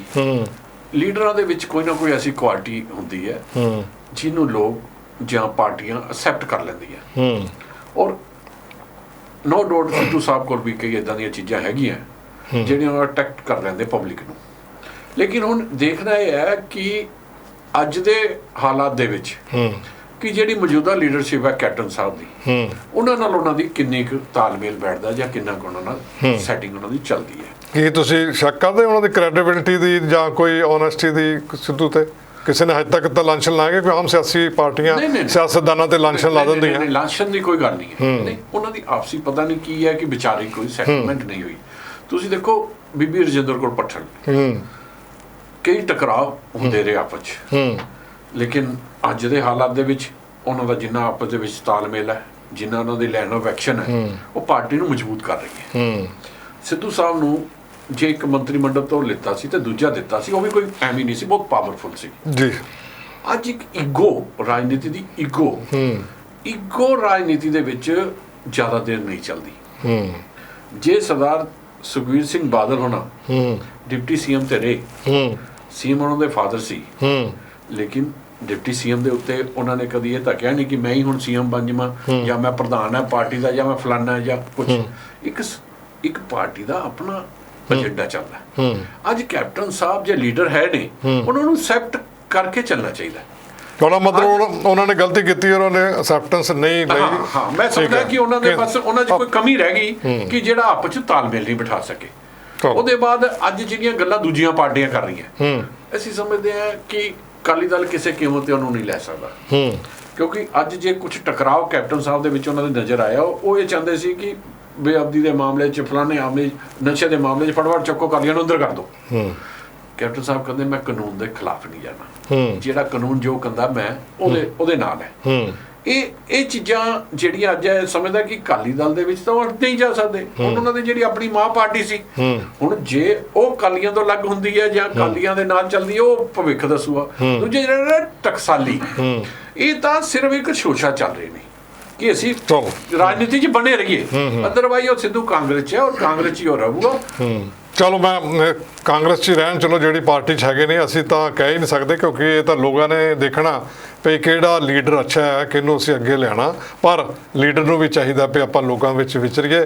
ਕੀ ਤੁਸੀਂ ਮੌਰੀਆ ਸਾਹਿਬ ਦੇਖਦੇ ਹੋ, ਹਾਲਾਂਕਿ ਤੁਸੀਂ ਇਸ ਵੇਲੇ ਪੰਜਾਬ ਦੇ ਅੰਦਰ ਵਿਰੋਧੀ ਧਿਰ 'ਚ ਬੈਠੇ ਹੋ, 20-22 ਸੀਟਾਂ ਤੁਹਾਡੇ ਕੋਲ ਹੈਗੀਆਂ ਵੀ ਹੈ, ਕੁਝ ਤੁਹਾਡੇ ਵਿੱਚ ਵੀ ਐਸੇ ਨੇਤਾ ਨੇ ਜਿਹੜੇ ਇਸ ਵੇਲੇ ਟੁੱਟ ਚੁੱਕੇ ਨੇ ਕਾਫੀ, ਔਰ ਮੈਨੂੰ ਲੱਗਦਾ ਪਈ ਆਉਣ ਵਾਲੇ ਸਮੇਂ ਦੇ ਵਿੱਚ ਕੀ ਤੁਸੀਂ ਇਹ ਦੇਖਦੇ ਹੋ ਵੀ ਪੰਜਾਬ ਦੇ ਅੰਦਰ ਜਿੱਦਾਂ ਇਹ ਟਕਸਾਲੀ ਧਿਰ ਸਾਰੇ ਆਪਣੇ ਆਪਣੇ ਜਿਹੜੀਆਂ ਗੋਟੀਆਂ ਵਿਛਾ ਰਹੇ ਨੇ ਔਰ ਅੱਛੇ ਲੀਡਰਾਂ ਨੂੰ ਆਪਣੇ ਨਾਲ ਖਿੱਚ ਰਹੇ ਨੇ, ਔਰ ਤੁਹਾਡੇ ਵੱਲੋਂ ਵੀ ਸਵਾਗਤ ਹੋਇਆ ਸੀ, ਕੀ ਤੁਸੀਂ ਦੇਖਦੇ ਹੋ ਵੀ ਆਉਣ ਵਾਲਾ ਭਵਿੱਖ ਜਿਹੜਾ ਹੈ ਕੋਈ ਤੀਸਰਾ ਬਦਲ ਇਸ ਪੰਜਾਬ ਦੇ ਅੰਦਰ ਆਉਣ ਵਾਲੇ 2022 ਦੇ ਅੰਦਰ ਕੋਈ ਹੋਰ ਪਾਰਟੀ ਦਾ ਹੋਊਗਾ ਕਿ ਜਾਂ ਕਾਂਗਰਸ ਔਰ ਅਕਾਲੀ ਦਲ ਦੇ ਵਿੱਚ ਆਪਸ 'ਚ ਇਹ ਚੱਲੇਗਾ? ਦੇਖੋ, ਮੈਂ ਸਪਸ਼ਟ ਤੌਰ ਤੇ ਕਹਿਣਾ ਚਾਹੁੰਦਾ ਹਾਂ ਕਿ 2022 ਦੇ ਵਿੱਚ ਆਮ ਆਦਮੀ ਪਾਰਟੀ ਪੰਜਾਬ ਦੇ ਵਿੱਚ ਸਰਕਾਰ ਬਣਾਉਣ ਜਾ ਰਹੀ ਹੈ। ਅੱਛਾ, ਜਿੱਥੇ ਤੱਕ ਮਹਿਤਾ ਸਾਹਿਬ ਦਾ ਪੁਆਇੰਟ ਹੈ, ਇਹਨਾਂ ਨੇ ਕਿਹਾ ਹੈਗਾ ਕਿ ਪੰਜਾਬ ਦੇ ਵਿੱਚ ਮੁੱਖ ਮੰਤਰੀ ਕੈਪਟਨ ਅਮਰਿੰਦਰ ਸਿੰਘ ਜੀ ਤੇ ਮਾਨਯੋਗ ਬਾਦਲ ਸਾਹਿਬ ਫਾਦਰ ਤੇ ਔਰ ਉਹਨਾਂ ਦੇ ਸਨ, ਇਹ ਤਿੰਨ ਲੀਡਰ ਨੇ। ਮੈਂ ਤਾਂ ਸਾਨੂੰ ਧਿਆਨ ਦਿਵਾਉਣਾ ਚਾਹੂੰਗਾ, ਜਦੋਂ ਮਾਨਯੋਗ ਦਿੱਲੀ ਦੇ ਮੁੱਖ ਮੰਤਰੀ ਕੇਜਰੀਵਾਲ ਸਾਹਿਬ ਨੇ ਮੂਵਮੈਂਟ ਸ਼ੁਰੂ ਕੀਤੀ ਸੀਗੀ, ਉਦੋਂ ਲੋਕ ਕੇਜਰੀਵਾਲ ਸਾਹਿਬ ਨੂੰ ਵੇਦਾਂ ਹੀ ਕਹੀ ਜਾਂਦੇ ਸੀਗੇ। ਉਹ ਕਹਿੰਦੇ ਸੀ ਚੱਪਲਾਂ ਪਾਉਂਦਾ ਜੀ, ਇਹ ਫਲਾਣਾ ਕਰਦਾ ਜੀ, ਇਹ ਉਹ। ਪਰ ਦੇਖੋ, ਦਿੱਲੀ ਦੇ ਲੋਕਾਂ ਨੇ ਸਮਝਦਾਰੀ ਕੀਤੀ। ਦਿੱਲੀ ਦੇ ਲੋਕਾਂ ਨੇ ਕੇਜਰੀਵਾਲ ਨੂੰ 3 ਵਾਰ ਸੀਐਮ ਚੁਣਿਆ, ਔਰ ਦਿੱਲੀ ਤੋਂ ਬਾਹਰ ਜਿਨ੍ਹਾਂ ਲੋਕਾਂ ਨੇ ਜਿਨ੍ਹਾਂ ਸਰਕਾਰਾਂ ਨੂੰ ਚੁਣਿਆ, ਉਹਨਾਂ ਦੇ ਸਰਕਾਰਾਂ ਦੇ ਹਾਲਾਤ ਜਾ ਕੇ ਦੇਖ ਲਓ। ਦੇਖੋ, ਕਾਂਗਰਸ ਦਾ ਇੱਕ ਸੌਫਟ ਕਾਰਨਰ ਹੈਗਾ ਅਕਾਲੀ ਦਲ ਦਾ, ਔਰ ਅਕਾਲੀ ਦਲ ਦਾ ਕਾਂਗਰਸ ਦੇ ਨਾਲ ਸੌਫਟ ਕਾਰਨਰ ਹੈ। ਦੇਖੋ, ਲੁਧਿਆਣਾ ਸਿਟੀ ਸੈਂਟਰ ਦਾ ਮਾਮਲਾ ਦੇਖ ਲਈਏ, ਉਹਦੇ ਵਿੱਚ ਬਾਦਲ ਸਾਹਿਬ ਦੇ ਪੁਰਾਣੇ ਪਹਿਲਾਂ ਕੀ ਬਿਆਨ ਨੇ। ਹੁਣ ਚਲੋ ਆਪਾਂ ਮੁੱਦੇ ਤੇ ਆਈਏ, ਉਹ ਤਾਂ ਪੁਰਾਣਾ ਪਈ, ਹੁਣ ਇਸ ਵੇਲੇ ਤੀਸਰਾ ਬਦਲ ਦੇਖ ਰਹੇ ਹੋ, ਤੁਸੀਂ ਆਪਣੇ ਆਪ ਨੂੰ ਪ੍ਰੈਜ਼ੈਂਟ ਕਰ ਰਹੇ ਹੋ, ਤੁਸੀਂ ਆਪਣੇ ਆਪ ਨੂੰ ਪ੍ਰੈਜ਼ੈਂਟ ਕਰ ਰਹੇ ਹੋ। ਪੰਜਾਬ ਦੇ ਪਹਿਲਾਂ ਵੀ ਇਹੀ ਕਹਿੰਦੇ 2017 ਚ ਅਸੀਂ 100 ਸੀਟਾਂ ਲੈ ਰਹੇ ਹਾਂ। ਸਰ ਉਦੋਂ ਅਕਾਲੀ ਔਰ ਕਾਂਗਰਸ ਰਲ ਗਏ, ਇਹਨਾਂ ਨੇ ਆਪਸ 'ਚ ਇੱਕ ਰੂਮ ਦੇ ਵਿੱਚ ਅੰਡਰਸਟੈਂਡਿੰਗ ਕੀਤੀਆਂ। ਔਰ ਦੇਖੋ, ਪੋਲੀਟੀਕਲ ਜਿਹੜੀਆਂ ਮੂਵਮੈਂਟ ਹੁੰਦੀਆਂ, ਦੇਖੋ ਇਹ ਪੋਲਿਟਿਕਸ ਦੇ ਵਿੱਚ ਆ ਕੇ ਚੀਜ਼ਾਂ ਪਤਾ ਚੱਲਦੀਆਂ। ਸਾਡੀ ਪਾਰਟੀ ਬਿਲਕੁਲ ਹਲੇ ਸ਼ੁਰੂ ਹੋਈ ਹੈ, ਔਰ ਦੇਖੋ 2022 ਦੇ ਵਿੱਚ ਅਸੀਂ ਪੂਰੀ ਤਰ੍ਹਾਂ ਪੂਰੇ ਬਹੁਮਤ ਨਾਲ ਅਸੀਂ ਸਰਕਾਰ ਬਣਾਉਣ ਜਾ ਰਹੇ ਹਾਂ। ਜਿਵੇਂ ਦਿੱਲੀ 'ਚ ਸਾਡੀ ਸਰਕਾਰ ਹੈਗੀ ਹੈ, ਉੱਥੇ ਅਮਿਤ ਸ਼ਾਹ ਜੀ ਨੂੰ ਘਰ ਘਰ ਜਾ ਕੇ ਪਰਚੇ ਵੰਡਣੇ ਪੈ ਗਏ, ਤਾਂ ਵੀ ਕੋਈ ਫਰਕ ਨਹੀਂ ਪਿਆ। ਪਹਿਲਾਂ 3 ਸੀ, ਹੁਣ 8 ਸੀਟਾਂ ਆਈਆਂ। ਅਸੀਂ ਬਹੁਮਤ ਦੇ ਵਿੱਚ ਪੰਜਾਬ ਦੇ ਵਿੱਚ 2022 ਦੇ ਵਿੱਚ ਆਮ ਆਦਮੀ ਪਾਰਟੀ ਸਰਕਾਰ ਬਣਾਉਣ ਜਾ ਰਹੇ ਹਾਂ। ਔਰ ਇੱਕ ਗੱਲ ਮੈਂ ਬੜੇ ਦਾਅਵੇ ਨਾਲ ਕਹਿਣਾ ਕਿ ਜੇ ਕੈਪਟਨ ਅਮਰਿੰਦਰ ਸਿੰਘ, ਮਾਨਯੋਗ ਪ੍ਰਕਾਸ਼ ਸਿੰਘ ਬਾਦਲ ਔਰ ਉਹਨਾਂ ਦੇ ਬੇਟੇ ਛੋਟੇ ਬਾਦਲ ਸਾਹਿਬ, ਅਗਰ ਇਹਨਾਂ ਦੀਆਂ ਨੀਤਾਂ ਚੰਗੀਆਂ ਹੁੰਦੀਆਂ, 4-4 5-5 ਵਾਰੀ ਆਪਾਂ ਸੂਬੇ ਦੇ ਮੁੱਖ ਮੰਤਰੀ ਬਣ ਰਹੇ ਹਾਂ, ਔਰ ਸੂਬੇ ਦੇ ਛੋਟੇ-ਛੋਟੇ ਮੁੱਦੇ ਨਹੀਂ ਹੱਲ ਹੋ ਰਹੇ। ਲੋਕ ਹੱਲੇ ਵੀ ਪਾਣੀ ਨੂੰ ਤਰਸ ਰਹੇ ਆ, ਬਿਜਲੀ ਨੂੰ ਤਰਸ ਰਹੇ ਆ। ਬਿਜਲੀ ਦਾ ਰੇਟ ਦੇਖੋ, ਉਹਨਾਂ ਦਾ ਹਾਲ ਕੀ ਹੈ। ਇੱਥੇ ਪੰਜਾਬ ਦੇ ਸਕੂਲਾਂ ਦੀਆਂ ਫੀਸਾਂ ਦਾ ਮਾਮਲਾ ਕੈਪਟਨ ਸਾਹਿਬ ਸਮਝਾ ਨਹੀਂ ਪਾਏ। ਮੇਰੇ ਕੋਲ ਸਮਾਂ ਘੱਟ ਆ। ਹਾਂਜੀ ਬਿਲਕੁਲ, ਮਸਲੇ ਬਹੁਤ ਨੇ, ਚ ਕੋਈ ਸ਼ੱਕ ਨਹੀਂ। ਅੱਧਾ ਮਿੰਟ ਲਾਉਂਗਾ। ਅੱਜ ਪੰਜਾਬ ਦੇ ਘਰ ਘਰ ਦਾ ਬੱਚਾ ਜਿਹੜਾ ਉਹ ਆਨਲਾਈਨ ਪੜ੍ਹਾਈਆਂ ਜਿਹੜਾ ਕਰਦਾ ਹੈ, ਉਹਨੂੰ ਮਾਪਿਓ ਨੂੰ ਟੈਨਸ਼ਨ ਹੋਈ ਪਈ ਹੈ ਕਿ ਹੁਣ 100% ਫੀਸਾਂ ਅਸੀਂ ਕਿੱਥੋਂ ਦੇਵਾਂਗੇ। ਸਾਰਾ ਇਕਨੋਮਿਕਲ ਸਾਈਕਲ ਜਿਹੜਾ ਉਹ ਖਤਮ ਹੋ ਗਿਆ। ਕੈਪਟਨ ਅਮਰਿੰਦਰ ਸਿੰਘ ਜੀ ਨੂੰ ਚਾਹੀਦਾ ਸੀਗਾ ਕਿ ਸਕੂਲਾਂ ਦੀ ਜਿੰਨੇ ਸਕੂਲ ਹੈਗੇ, ਉਹਨਾਂ ਦੇ ਜਿਹੜੇ ਪ੍ਰਧਾਨ ਹੈ, ਸਕੂਲ ਦੇ ਮਾਲਕ, ਉਹਨਾਂ ਨੇ ਇਕੱਠੀ ਮੀਟਿੰਗ ਬੁਲਾਉਂਦੇ ਔਰ ਕਹਿੰਦੇ ਕਿ ਜਿੰਨੇ ਟੀਚਰ ਤੁਹਾਡੇ ਤਨਖਾਹ ਲੈਂਦੇ ਆ, ਉਹਦਾ ਤੁਸੀਂ ਰੇਸ਼ੋ ਕੱਢ ਲਓ, ਟੀਚਰਾਂ ਦੀ ਤਨਖਾਹ ਔਰ ਬੱਚਿਆਂ ਦੇ ਜਿੰਨੇ ਰੇਸ਼ੋ ਆ ਉਹਦਾ ਵੰਡ ਕੇ ਜਿੰਨੇ ਪੈਸੇ ਬਣਦੇ ਹੈਗੇ। ਚਲੋ, ਤੁਹਾਡਾ ਸੁਝਾਅ ਬਹੁਤ ਵਧੀਆ। ਕੈਪਟਨ ਸਾਹਿਬ ਨੂੰ ਮੰਨਣਾ ਚਾਹੀਦਾ, ਨਹੀਂ ਮੰਨਣਾ ਚਾਹੀਦਾ, ਇਹ ਤਾਂ ਉਹਨਾਂ ਤੇ ਆ, ਉਹਨਾਂ ਨੇ ਸਰਕਾਰ ਚਲਾਣੀ ਆ। ਹਾਲਾਂਕਿ ਪੁਲਤਰਾ ਜੀ, ਕੈਪਟਨ ਸਾਹਿਬ ਇਹ ਕਹਿ ਰਹੇ ਵੀ ਮੈਂ ਜਿਹੜਾ ਮੈਨੀਫੈਸਟੋ ਪੇਸ਼ ਕੀਤਾ ਸੀ ਉਹ 'ਚ 85% ਵਾਅਦੇ ਪੂਰੇ ਕਰਤੇ। ਕੀ ਮੰਨਦੇ ਹੋ ਤੁਸੀਂ? ਦੇਖੋ, ਤੁਸੀਂ ਇੱਕ ਗੱਲ ਕਹੀ ਸੀ ਵੀ ਚਾਹੁੰਦਾ ਹੈ ਪੰਜਾਬ ਕੈਪਟਨ ਦੀ ਸਰਕਾਰ। ਅੱਜ ਲੋਕ ਕਹਿ ਰਹੇ ਨੇ ਵੀ ਰੋਂਦਾ ਹੈ ਪੰਜਾਬ ਕੈਪਟਨ ਦੀ। ਜੋ ਨਾਰਾ ਦਿੱਤਾ ਸੀ ਉਹਨਾਂ ਨੇ, ਯੈਸ, ਅੱਜ ਪੰਜਾਬ ਰੋ ਰਿਹਾ। ਨੰਬਰ 2, ਇੱਕ ਮੈਂ ਗੱਲ ਕਰੂੰਗਾ ਵੀ ਅੱਜ ਇੱਕ ਅਚੀਵਮੈਂਟ ਜ਼ਰੂਰ, ਬਾਕੀ ਤਾਂ ਆਪਾਂ ਨੂੰ ਪਤਾ ਵੀ ਹਰ ਵਰਗ ਦੁਖੀ ਹੈ, ਪਰ ਇੱਕ ਅਚੀਵਮੈਂਟ ਮੈਂ ਜ਼ਰੂਰ ਕਾਂਗਰਸ ਦੀ ਕੋਡ ਕਰੂੰਗਾ ਇੱਥੇ, ਵੀ ਲੋਕਾਂ ਨੂੰ ਰੱਬ ਦਾ ਨਾਮ ਲੈਣ ਲਾਤਾ ਇਹਨਾਂ ਨੇ, ਕਾਂਗਰਸ ਸਰਕਾਰ ਨੇ। ਜਿਹੜਾ ਵੀ ਸਵੇਰੇ ਉੱਠਦਾ ਉਹ ਕਹਿੰਦਾ ਉਹ ਰੱਬਾ ਮੇਰੇ ਤੋਂ ਆ ਕੀ ਹੋ ਗਿਆ, ਉਹ ਰੱਬਾ ਮੇਰੇ ਤੋਂ ਆ ਕੀ ਹੋ ਗਿਆ। ਸਵੇਰੇ ਉੱਠ ਕੇ ਰੱਬ ਦਾ ਨਾਮ ਲੈਣ ਵਾਸਤੇ ਇਹਨਾਂ ਨੇ ਉਹਨਾਂ ਨੂੰ ਕਰ ਦਿੱਤਾ ਵੀ ਤੁਸੀਂ ਸਵੇਰੇ ਇੰਨਾ ਖੌਫ ਪਾਤਾ। ਆਪਾਂ ਦਾ ਜ਼ਿਆਦਾ ਖੌਫ ਹੈ ਨਹੀਂ, ਇਹ ਕੇਸਾਂ ਦਾ ਖੌਫ ਜ਼ਿਆਦਾ। ਤੀਸਰੀ ਗੱਲ ਮੇਰਾ ਸਾਹਿਬ, ਇਹ ਜਿਹੜੀ ਸਾਡੀ ਸਟੇਟ ਆ ਪੰਜਾਬ, ਇਹ ਬਾਰਡਰ ਸਟੇਟ ਆ। ਬਿਲਕੁਲ, ਜਿੰਨੀ ਦੇਰ ਅਕਾਲੀ ਬੀਜੇਪੀ ਸਰਕਾਰ ਰਹੀ ਹੈ, ਤੁਸੀਂ ਯਕੀਨ ਕਰੋ, ਹਿੰਦੂ, ਸਿੱਖ, ਬਾਕੀ ਸਾਰੇ ਧਰਮ ਪੂਰੀ ਆਜ਼ਾਦੀ ਦੇ ਨਾਲ ਉਹਨਾਂ ਦੇ ਕੋਈ ਕਿਸੇ ਕਿਸਮ ਦਾ ਕੋਈ ਐਸੀ ਗੱਲ ਨਹੀਂ ਹੋਈ। ਕਿਉਂਕਿ ਬਾਰਡਰ ਦੇ ਪਾਰ ਜਿਹੜਾ ਹੈ ISIR ਵਾਲੇ ਨੇ ਜਿਹੜੇ ਹਮੇਸ਼ਾ ਹੀ ਸਾਜ਼ਿਸ਼ਾਂ ਰਚਦੇ, ਹਮੇਸ਼ਾ ਹੀ ਇਹ ਸਰਕਾਰ ਨੂੰ ਤੋੜਨ ਦੀ ਕੋਸ਼ਿਸ਼ ਕਰਦੇ। ਸੋ ਅੱਜ ਜਿਹੜਾ ਵਿਕਾਸ ਕੀਤਾ ਅਕਾਲੀ ਬੀਜੇਪੀ ਦੇ ਟਾਈਮ ਦੇ ਵਿੱਚ, ਜੋ ਉਸ ਟਾਈਮ ਕੰਮ ਹੋਏ ਨੇ, ਜਦੋਂ ਸੁਖਬੀਰ ਬਾਦਲ ਕੱਲੇ ਗਰੀਬਾਂ ਦੇ ਘਰਾਂ 'ਚ ਜਾ ਕੇ, ਹਰ ਕਿਤੇ ਜਾ ਕੇ ਜੋ ਉਹਨੇ ਜਾ ਕੇ ਲੋਕਾਂ ਦੀਆਂ ਉਹ ਸੁਣੀਆਂ, ਅੱਜ ਕਿਤੇ ਨਾ ਕਿਤੇ ਲੋਕ ਬੇਤਾਬ ਨੇ। ਚਲੋ। ਲੋਕ ਬੜੇ ਬੇਸਬਰੀ ਨਾਲ ਇੰਤਜ਼ਾਰ ਕਰ ਰਹੇ ਨੇ ਕਿ ਕਦੋਂ 2022 ਆਉਣ। ਠੀਕ ਕਦੋਂ ਹੈ। ਅਕਾਲੀ ਬੀਜੇਪੀ ਨੂੰ ਅਸੀਂ ਦੁਬਾਰਾ ਫਿਰ ਇੱਥੇ ਪੰਜਾਬ। ਹਾਂਜੀ ਲਾਸਟ ਤੁਹਾਡੀ ਟਿੱਪਣੀ ਕੀ ਵਾਕਈ ਤੁਸੀਂ ਮੰਨਦੇ ਹੋ ਵੀ ਤੁਸੀਂ ਕੋਈ ਜ਼ਿਆਦਾ ਕੰਮ ਨਹੀਂ ਕੀਤਾ ਵੀ ਸਰਕਾਰ ਆਉਣ ਵਾਲੇ ਦਿਨਾਂ 'ਚ ਤੁਹਾਨੂੰ 2022 'ਚ ਲੋਕ ਪਸੰਦ ਕਰਨਗੇ ਕਿ ਨਕਾਰਨਗੇ, ਜਿੱਦਾਂ ਉਹਨਾਂ ਨੇ ਗੱਲ ਕੀਤੀ ਦੋਨਾਂ ਨੇ? ਇੱਕ ਚੰਨਿਆ ਕਿ ਲਾਸਟ ਟਿੱਪਣੀ ਛੋਟੀ ਜੀ। ਬਹੁਤ ਛੋਟੀ ਜਿਹੀ ਹੈ, ਹਾਂਜੀ ਮੁਗੇਰੀ ਲਾਲ ਦੇ ਸੁਪਨੇ। ਅੱਛਾ। ਵਿਪਕਸ਼ ਦੇਖ ਤੇ ਰਹੇ ਤੁਸੀਂ ਦਿਖਾਏ ਆ ਕਿ ਨਹੀਂ ਵਿਪਕਸ਼ ਦੇਖ ਰਹੇ, ਇਹਨਾਂ ਦਾ ਦੇਖਣ ਦਾ ਬਣਦਾ ਹੈ। ਅੱਛਾ। ਕੈਪਟਨ ਸਾਹਿਬ ਨੇ ਵਾਪਸ ਆਣਾ ਹੈ ਔਰ ਮਜ਼ਬੂਤੀ ਨਾਲ ਆਣਾ ਹੈ। ਆ ਜਿੰਨੇ ਦਿਨ ਪਏ ਨੇ ਉਹ 'ਚ ਅਸੀਂ ਹੁਣ ਪੁਰਾਣੀਆਂ ਗੱਲਾਂ ਨਹੀਂ ਕਰਨੀਆਂ ਕਿ 10 ਸਾਲ ਨੂੰ ਕੀ ਕੀਤਾ, ਨਹੀਂ, ਅਸੀਂ ਦੱਸਣਾ ਕਿ ਅਸੀਂ ਕੀ ਕਰ ਰਹੇ ਹਾਂ ਤੇ ਅਸੀਂ ਕੀ ਕਰਤਾ। ਇਸ ਲਈ ਅਸੀਂ ਇੱਕੋ ਚੀਜ਼ ਕਰਨੇ ਆ ਕਿ ਕੈਪਟਨ ਪੰਜਾਬ ਦਾ ਸੀ ਤੇ ਅੱਜ ਕੈਪਟਨ ਹੈ ਤੇ ਪੰਜਾਬ ਹੈ। ਅੱਜ ਜੋ ਹਾਲਾਤ ਧਰਮ ਦੇ ਵਿੱਚ, ਕਾਸਟਿਜ਼ਮ ਦੇ ਵਿੱਚ, ਜਾਂ ਨੌਜਵਾਨਾਂ ਲਈ, ਜਾਂ ਇੰਡਸਟਰੀ ਲਈ, ਜਾਂ ਕਿਸੇ ਲਈ ਵੀ ਕਿਤੇ ਹੈ, ਉਹਦੇ ਵਿੱਚ ਕਿੰਨਾ ਕਸੂਰ ਕੇਂਦਰ ਦਾ ਹੈ, ਕਿੰਨਾ ਕਸੂਰ ਸਾਡਾ ਹੈ, ਇਹ ਸਾਰਿਆਂ ਨੂੰ ਪਤਾ ਹੈ। ਅੱਜ ਜਿਹੜੇ ਜਨਤਾ ਦੇ ਮੁੱਦੇ ਨੇ, ਐਜੂਕੇਸ਼ਨ ਨੂੰ ਲੈ ਲਓ ਜਾਂ ਹੋਰ ਜਿਹੜੇ ਮੁੱਦੇ ਆਪਾਂ ਲੈ ਰਹੇ ਹਾਂ, ਇਹਨਾਂ ਦੇ ਉੱਤੇ ਸਭ ਨੂੰ ਪਤਾ ਹੈ ਕਿ ਅੱਜ ਕੋਰਟ ਦੇ ਕੀ ਰੁੱਖ ਹੈ, ਫਲਾਣੇ ਦੇ ਕੀ ਰੁੱਖ ਹੈ। ਕਿਸੇ ਦਿਨ ਡਿਬੇਟ ਹੋ ਜਵੇ, ਮੈਂ ਤਾਂ ਕਹਿੰਦਾ ਕਿ ਇਹ ਡਿਬੇਟ 'ਚ ਬੈਠੇ ਅਸੀਂ 2022 'ਚ ਕੀ ਸਮਝਦੇ ਹਾਂ? ਇਹੀ ਮੁੱਦਾ, ਜਿਹੜੇ ਅਲੱਗ-ਅਲੱਗ ਮੁੱਦੇ ਆ ਨਾ, ਅੱਜ ਤੁਸੀਂ 2 ਮੁੱਦੇ ਲਿੱਤੇ, ਇਹ ਮੁੱਦਿਆਂ ਦੇ ਉੱਤੇ ਵੀ ਜੇ ਖੁੱਲੀ ਡਿਬੇਟ ਹੋਵੇ ਜਿੱਦਾਂ ਇੱਥੇ ਹੋ ਰਹੀ ਹੈ, ਚਲੋ ਵਿਕਾਸ ਤੇ ਕਰਾਂਗੇ ਆਪਾਂ, ਜਨਤਾ ਨਿਰਣੇ ਕਾਂਗਰਸ ਦੇ ਵਿਕਾਸ ਤੇ ਕਰਾਂਗੇ ਆਪਾਂ ਬਿਲਕੁਲ ਪਰਮਿੰਦਰ ਜੀ, ਕਿਉਂਕਿ ਨਹੀਂ ਸੌਰੀ ਮੈਂ ਹੁਣ ਸਮਾਂ ਨਹੀਂ ਹੈਗਾ, ਆਲਰੇਡੀ ਅਸੀਂ ਸਮਾਂ ਤੋਂ ਅੱਗੇ ਵੱਧ ਚੁੱਕੇ ਹਾਂ। ਮਾਫੀ ਚਾਹਾਂਗਾ। ਹੁਣ ਪੈਨਲ ਦੇ ਵਿੱਚ ਤੁਸੀਂ ਆਏ ਹੋ, ਸਾਡਾ ਸਮਾਂ ਦਿੱਤਾ ਸਾਨੂੰ, ਔਰ ਦਰਸ਼ਕਾਂ ਨੂੰ ਵੀ ਅੱਛਾ ਲੱਗੇਗਾ ਇਸ ਜਿਹੜੀ ਅਸੀਂ ਡਿਬੇਟ ਕੀਤੀ ਆ। ਪਰ ਮੈਂ ਇਹੀ ਗੱਲ ਕਰੂੰਗਾ ਸਰਕਾਰਾਂ ਨੂੰ ਵੀ ਤੇ ਜਿਹੜੇ ਪੁਲਿਸ ਪ੍ਰਸ਼ਾਸਨ ਨੂੰ ਵੀ, ਇਸ ਪੈਨਲ 'ਚੋਂ ਵੀ ਅਸੀਂ ਇਹ ਨਿਸ਼ਕਰਸ਼ ਕੱਢਿਆ ਕਿ ਕਿਸੇ ਨੂੰ ਵੀ ਬਿਨਾਂ ਵਜ੍ਹਾ, ਬਿਨਾਂ ਛਾਣਬੀਣ ਕੀਤੇ ਇਸ ਸਖਤ ਕਾਨੂੰਨ ਦੇ ਤਹਿਤ ਉਹਦੇ ਤੇ ਪਰਚਾ ਨਾ ਦਰਜ ਕੀਤਾ ਜਾਵੇ ਤਾਂ ਬਹੁਤ ਚੰਗਾ ਹੋਊਗਾ, ਕਿਉਂਕਿ ਜਿਹੜੇ ਸਾਡੇ ਨਾਗਰਿਕ ਨੇ ਉਹ ਇਸ ਵੇਲੇ ਇਹ ਮਹਿਸੂਸ ਨਾ ਕਰਨ ਕਿ ਸਰਕਾਰਾਂ ਸਾਡੇ ਨਾਲ ਧੱਕਾ ਕਰ ਰਹੀਆਂ, ਚਾਹੇ ਕੋਈ ਵੀ ਸਰਕਾਰ ਹੋਵੇ। ਸਮੇਂ-ਸਮੇਂ ਦੀਆਂ ਸਰਕਾਰਾਂ ਜਿਹੜੀਆਂ ਬਿਲਕੁਲ ਪੁਲਿਸ ਪ੍ਰਸ਼ਾਸਨ ਨੂੰ ਵੀ ਇਹ ਸੁਨਿਸ਼ਚਿਤ ਕਰੇ ਵੀ ਬਿਲਕੁਲ, ਚਾਹੇ ਜਿਸ ਤਰ੍ਹਾਂ ਗੱਲ ਚੱਲੀ ਸੀ ਇੱਥੋਂ ਵੀ ਕਿਸੇ ਜੱਜ ਤੋਂ ਜਾਂ ਕੋਈ ਐਸਾ ਦਾ ਪੈਨਲ ਹੋਵੇ ਜਿਹੜਾ ਉਹਨਾਂ ਦਾ ਪੂਰੀ ਤਰ੍ਹਾਂ ਛਾਣਬੀਨ ਕਰੇ ਕਿ ਵਾਕਈ ਉਹ ਇਸ ਕਾਨੂੰਨ ਦੇ ਤਹਿਤ ਆਂਦੇ ਵੀ ਆ ਕਿ ਨਹੀਂ ਆਂਦੇ, ਕਿਉਂਕਿ ਇਹ ਬੜਾ ਜ਼ਰੂਰੀ ਹੋ ਗਿਆ। ਕਿਉਂਕਿ ਖਾਸ ਕਰਕੇ ਜਦੋਂ ਆਪਾਂ ਦੇਖਿਆ ਵੀ ਆਤਮ ਹੱਤਿਆਵਾਂ ਵੀ ਲੋਕ ਕਰਨ ਲੱਗ ਗਏ, ਜਦੋਂ ਇਹਨੂੰ ਇੰਨਾ ਹੀ ਪਤਾ ਲੱਗ ਜਾਂਦਾ ਸੀ ਵੀ ਇਹ ਕਾਨੂੰਨ ਮੇਰੇ ਤੇ ਲੱਗ ਗਿਆ, ਹੁਣ ਮੇਰੀ ਸ਼ਾਇਦ ਮੈਨੂੰ ਫਾਂਸੀ ਹੋ ਜਾਣੀ, ਤੇ ਫਾਂਸੀ ਤੋਂ ਚੰਗਾ ਉਹ ਆਪ ਹੀ ਆਤਮ ਹੱਤਿਆ ਕਰ ਲੈਂਦੇ। ਤੇ ਇਹ ਨਹੀਂ ਹੋਣਾ ਚਾਹੀਦਾ, ਬੜਾ ਮੰਦਭਾਗਾ। ਔਰ ਸਰਕਾਰਾਂ ਨੂੰ ਵੀ ਸੋਚਣਾ ਚਾਹੀਦਾ ਆਉਣ ਵਾਲੇ ਸਮੇਂ ਦੇ ਵਿੱਚ। ਮੈਨੂੰ ਲੱਗਦਾ ਵੀ ਤੁਸੀਂ ਜ਼ਰੂਰ ਇਹ 'ਤੇ ਸੰਸ਼ੋਧਨ ਕਰੋਗੇ ਜਾਂ ਇਹਦੇ 'ਤੇ ਕੋਈ ਹੋਰ ਫਾਰਮੂਲਾ ਅਪਣਾਉਣ ਦੀ ਕੋਸ਼ਿਸ਼ ਕਰੋ, ਤਾਂ ਕਿ ਇਸ ਤਰੀਕੇ ਦਾ ਜਿਹੜਾ ਖੌਫ ਸਾਡੇ ਨਾਗਰਿਕਾਂ ਦੇ ਵਿੱਚ ਹੈਗਾ ਉਹ ਨਾ ਹੋਵੇ। ਔਰ ਜਿਹੜੇ ਵਿਰੋਧੀ ਧਿਰਾਂ ਚਾਹੇ ਸਰਕਾਰ ਉਹ ਇਸ ਤਰੀਕੇ ਦੀਆਂ ਉਹਨਾਂ ਨੂੰ ਇਜਾਜ਼ਤ ਨਾ ਮਿਲੇ ਵੀ ਉਹ ਸੜਕਾਂ ਤੇ ਆ ਕੇ ਸਰਕਾਰ ਦਾ ਤੇ ਇਸ ਕਾਨੂੰਨ ਦਾ ਜਲੂਸ ਕੱਢਣ। ਮੈਂ ਇਹਨਾਂ ਸ਼ਬਦਾਂ ਨਾਲ ਹੀ ਹੁਣ ਸਾਰਿਆਂ ਤੁਹਾਡੇ ਕੋਲ ਮਾਫੀ ਮੰਗਦਾ। ਹੁਣ ਸਮਾਂ ਹੋ ਗਿਆ, ਰੇਸ਼ਮਾ ਨੂੰ ਦਿਓ ਇਜਾਜ਼ਤ। ਧੰਨਵਾਦ।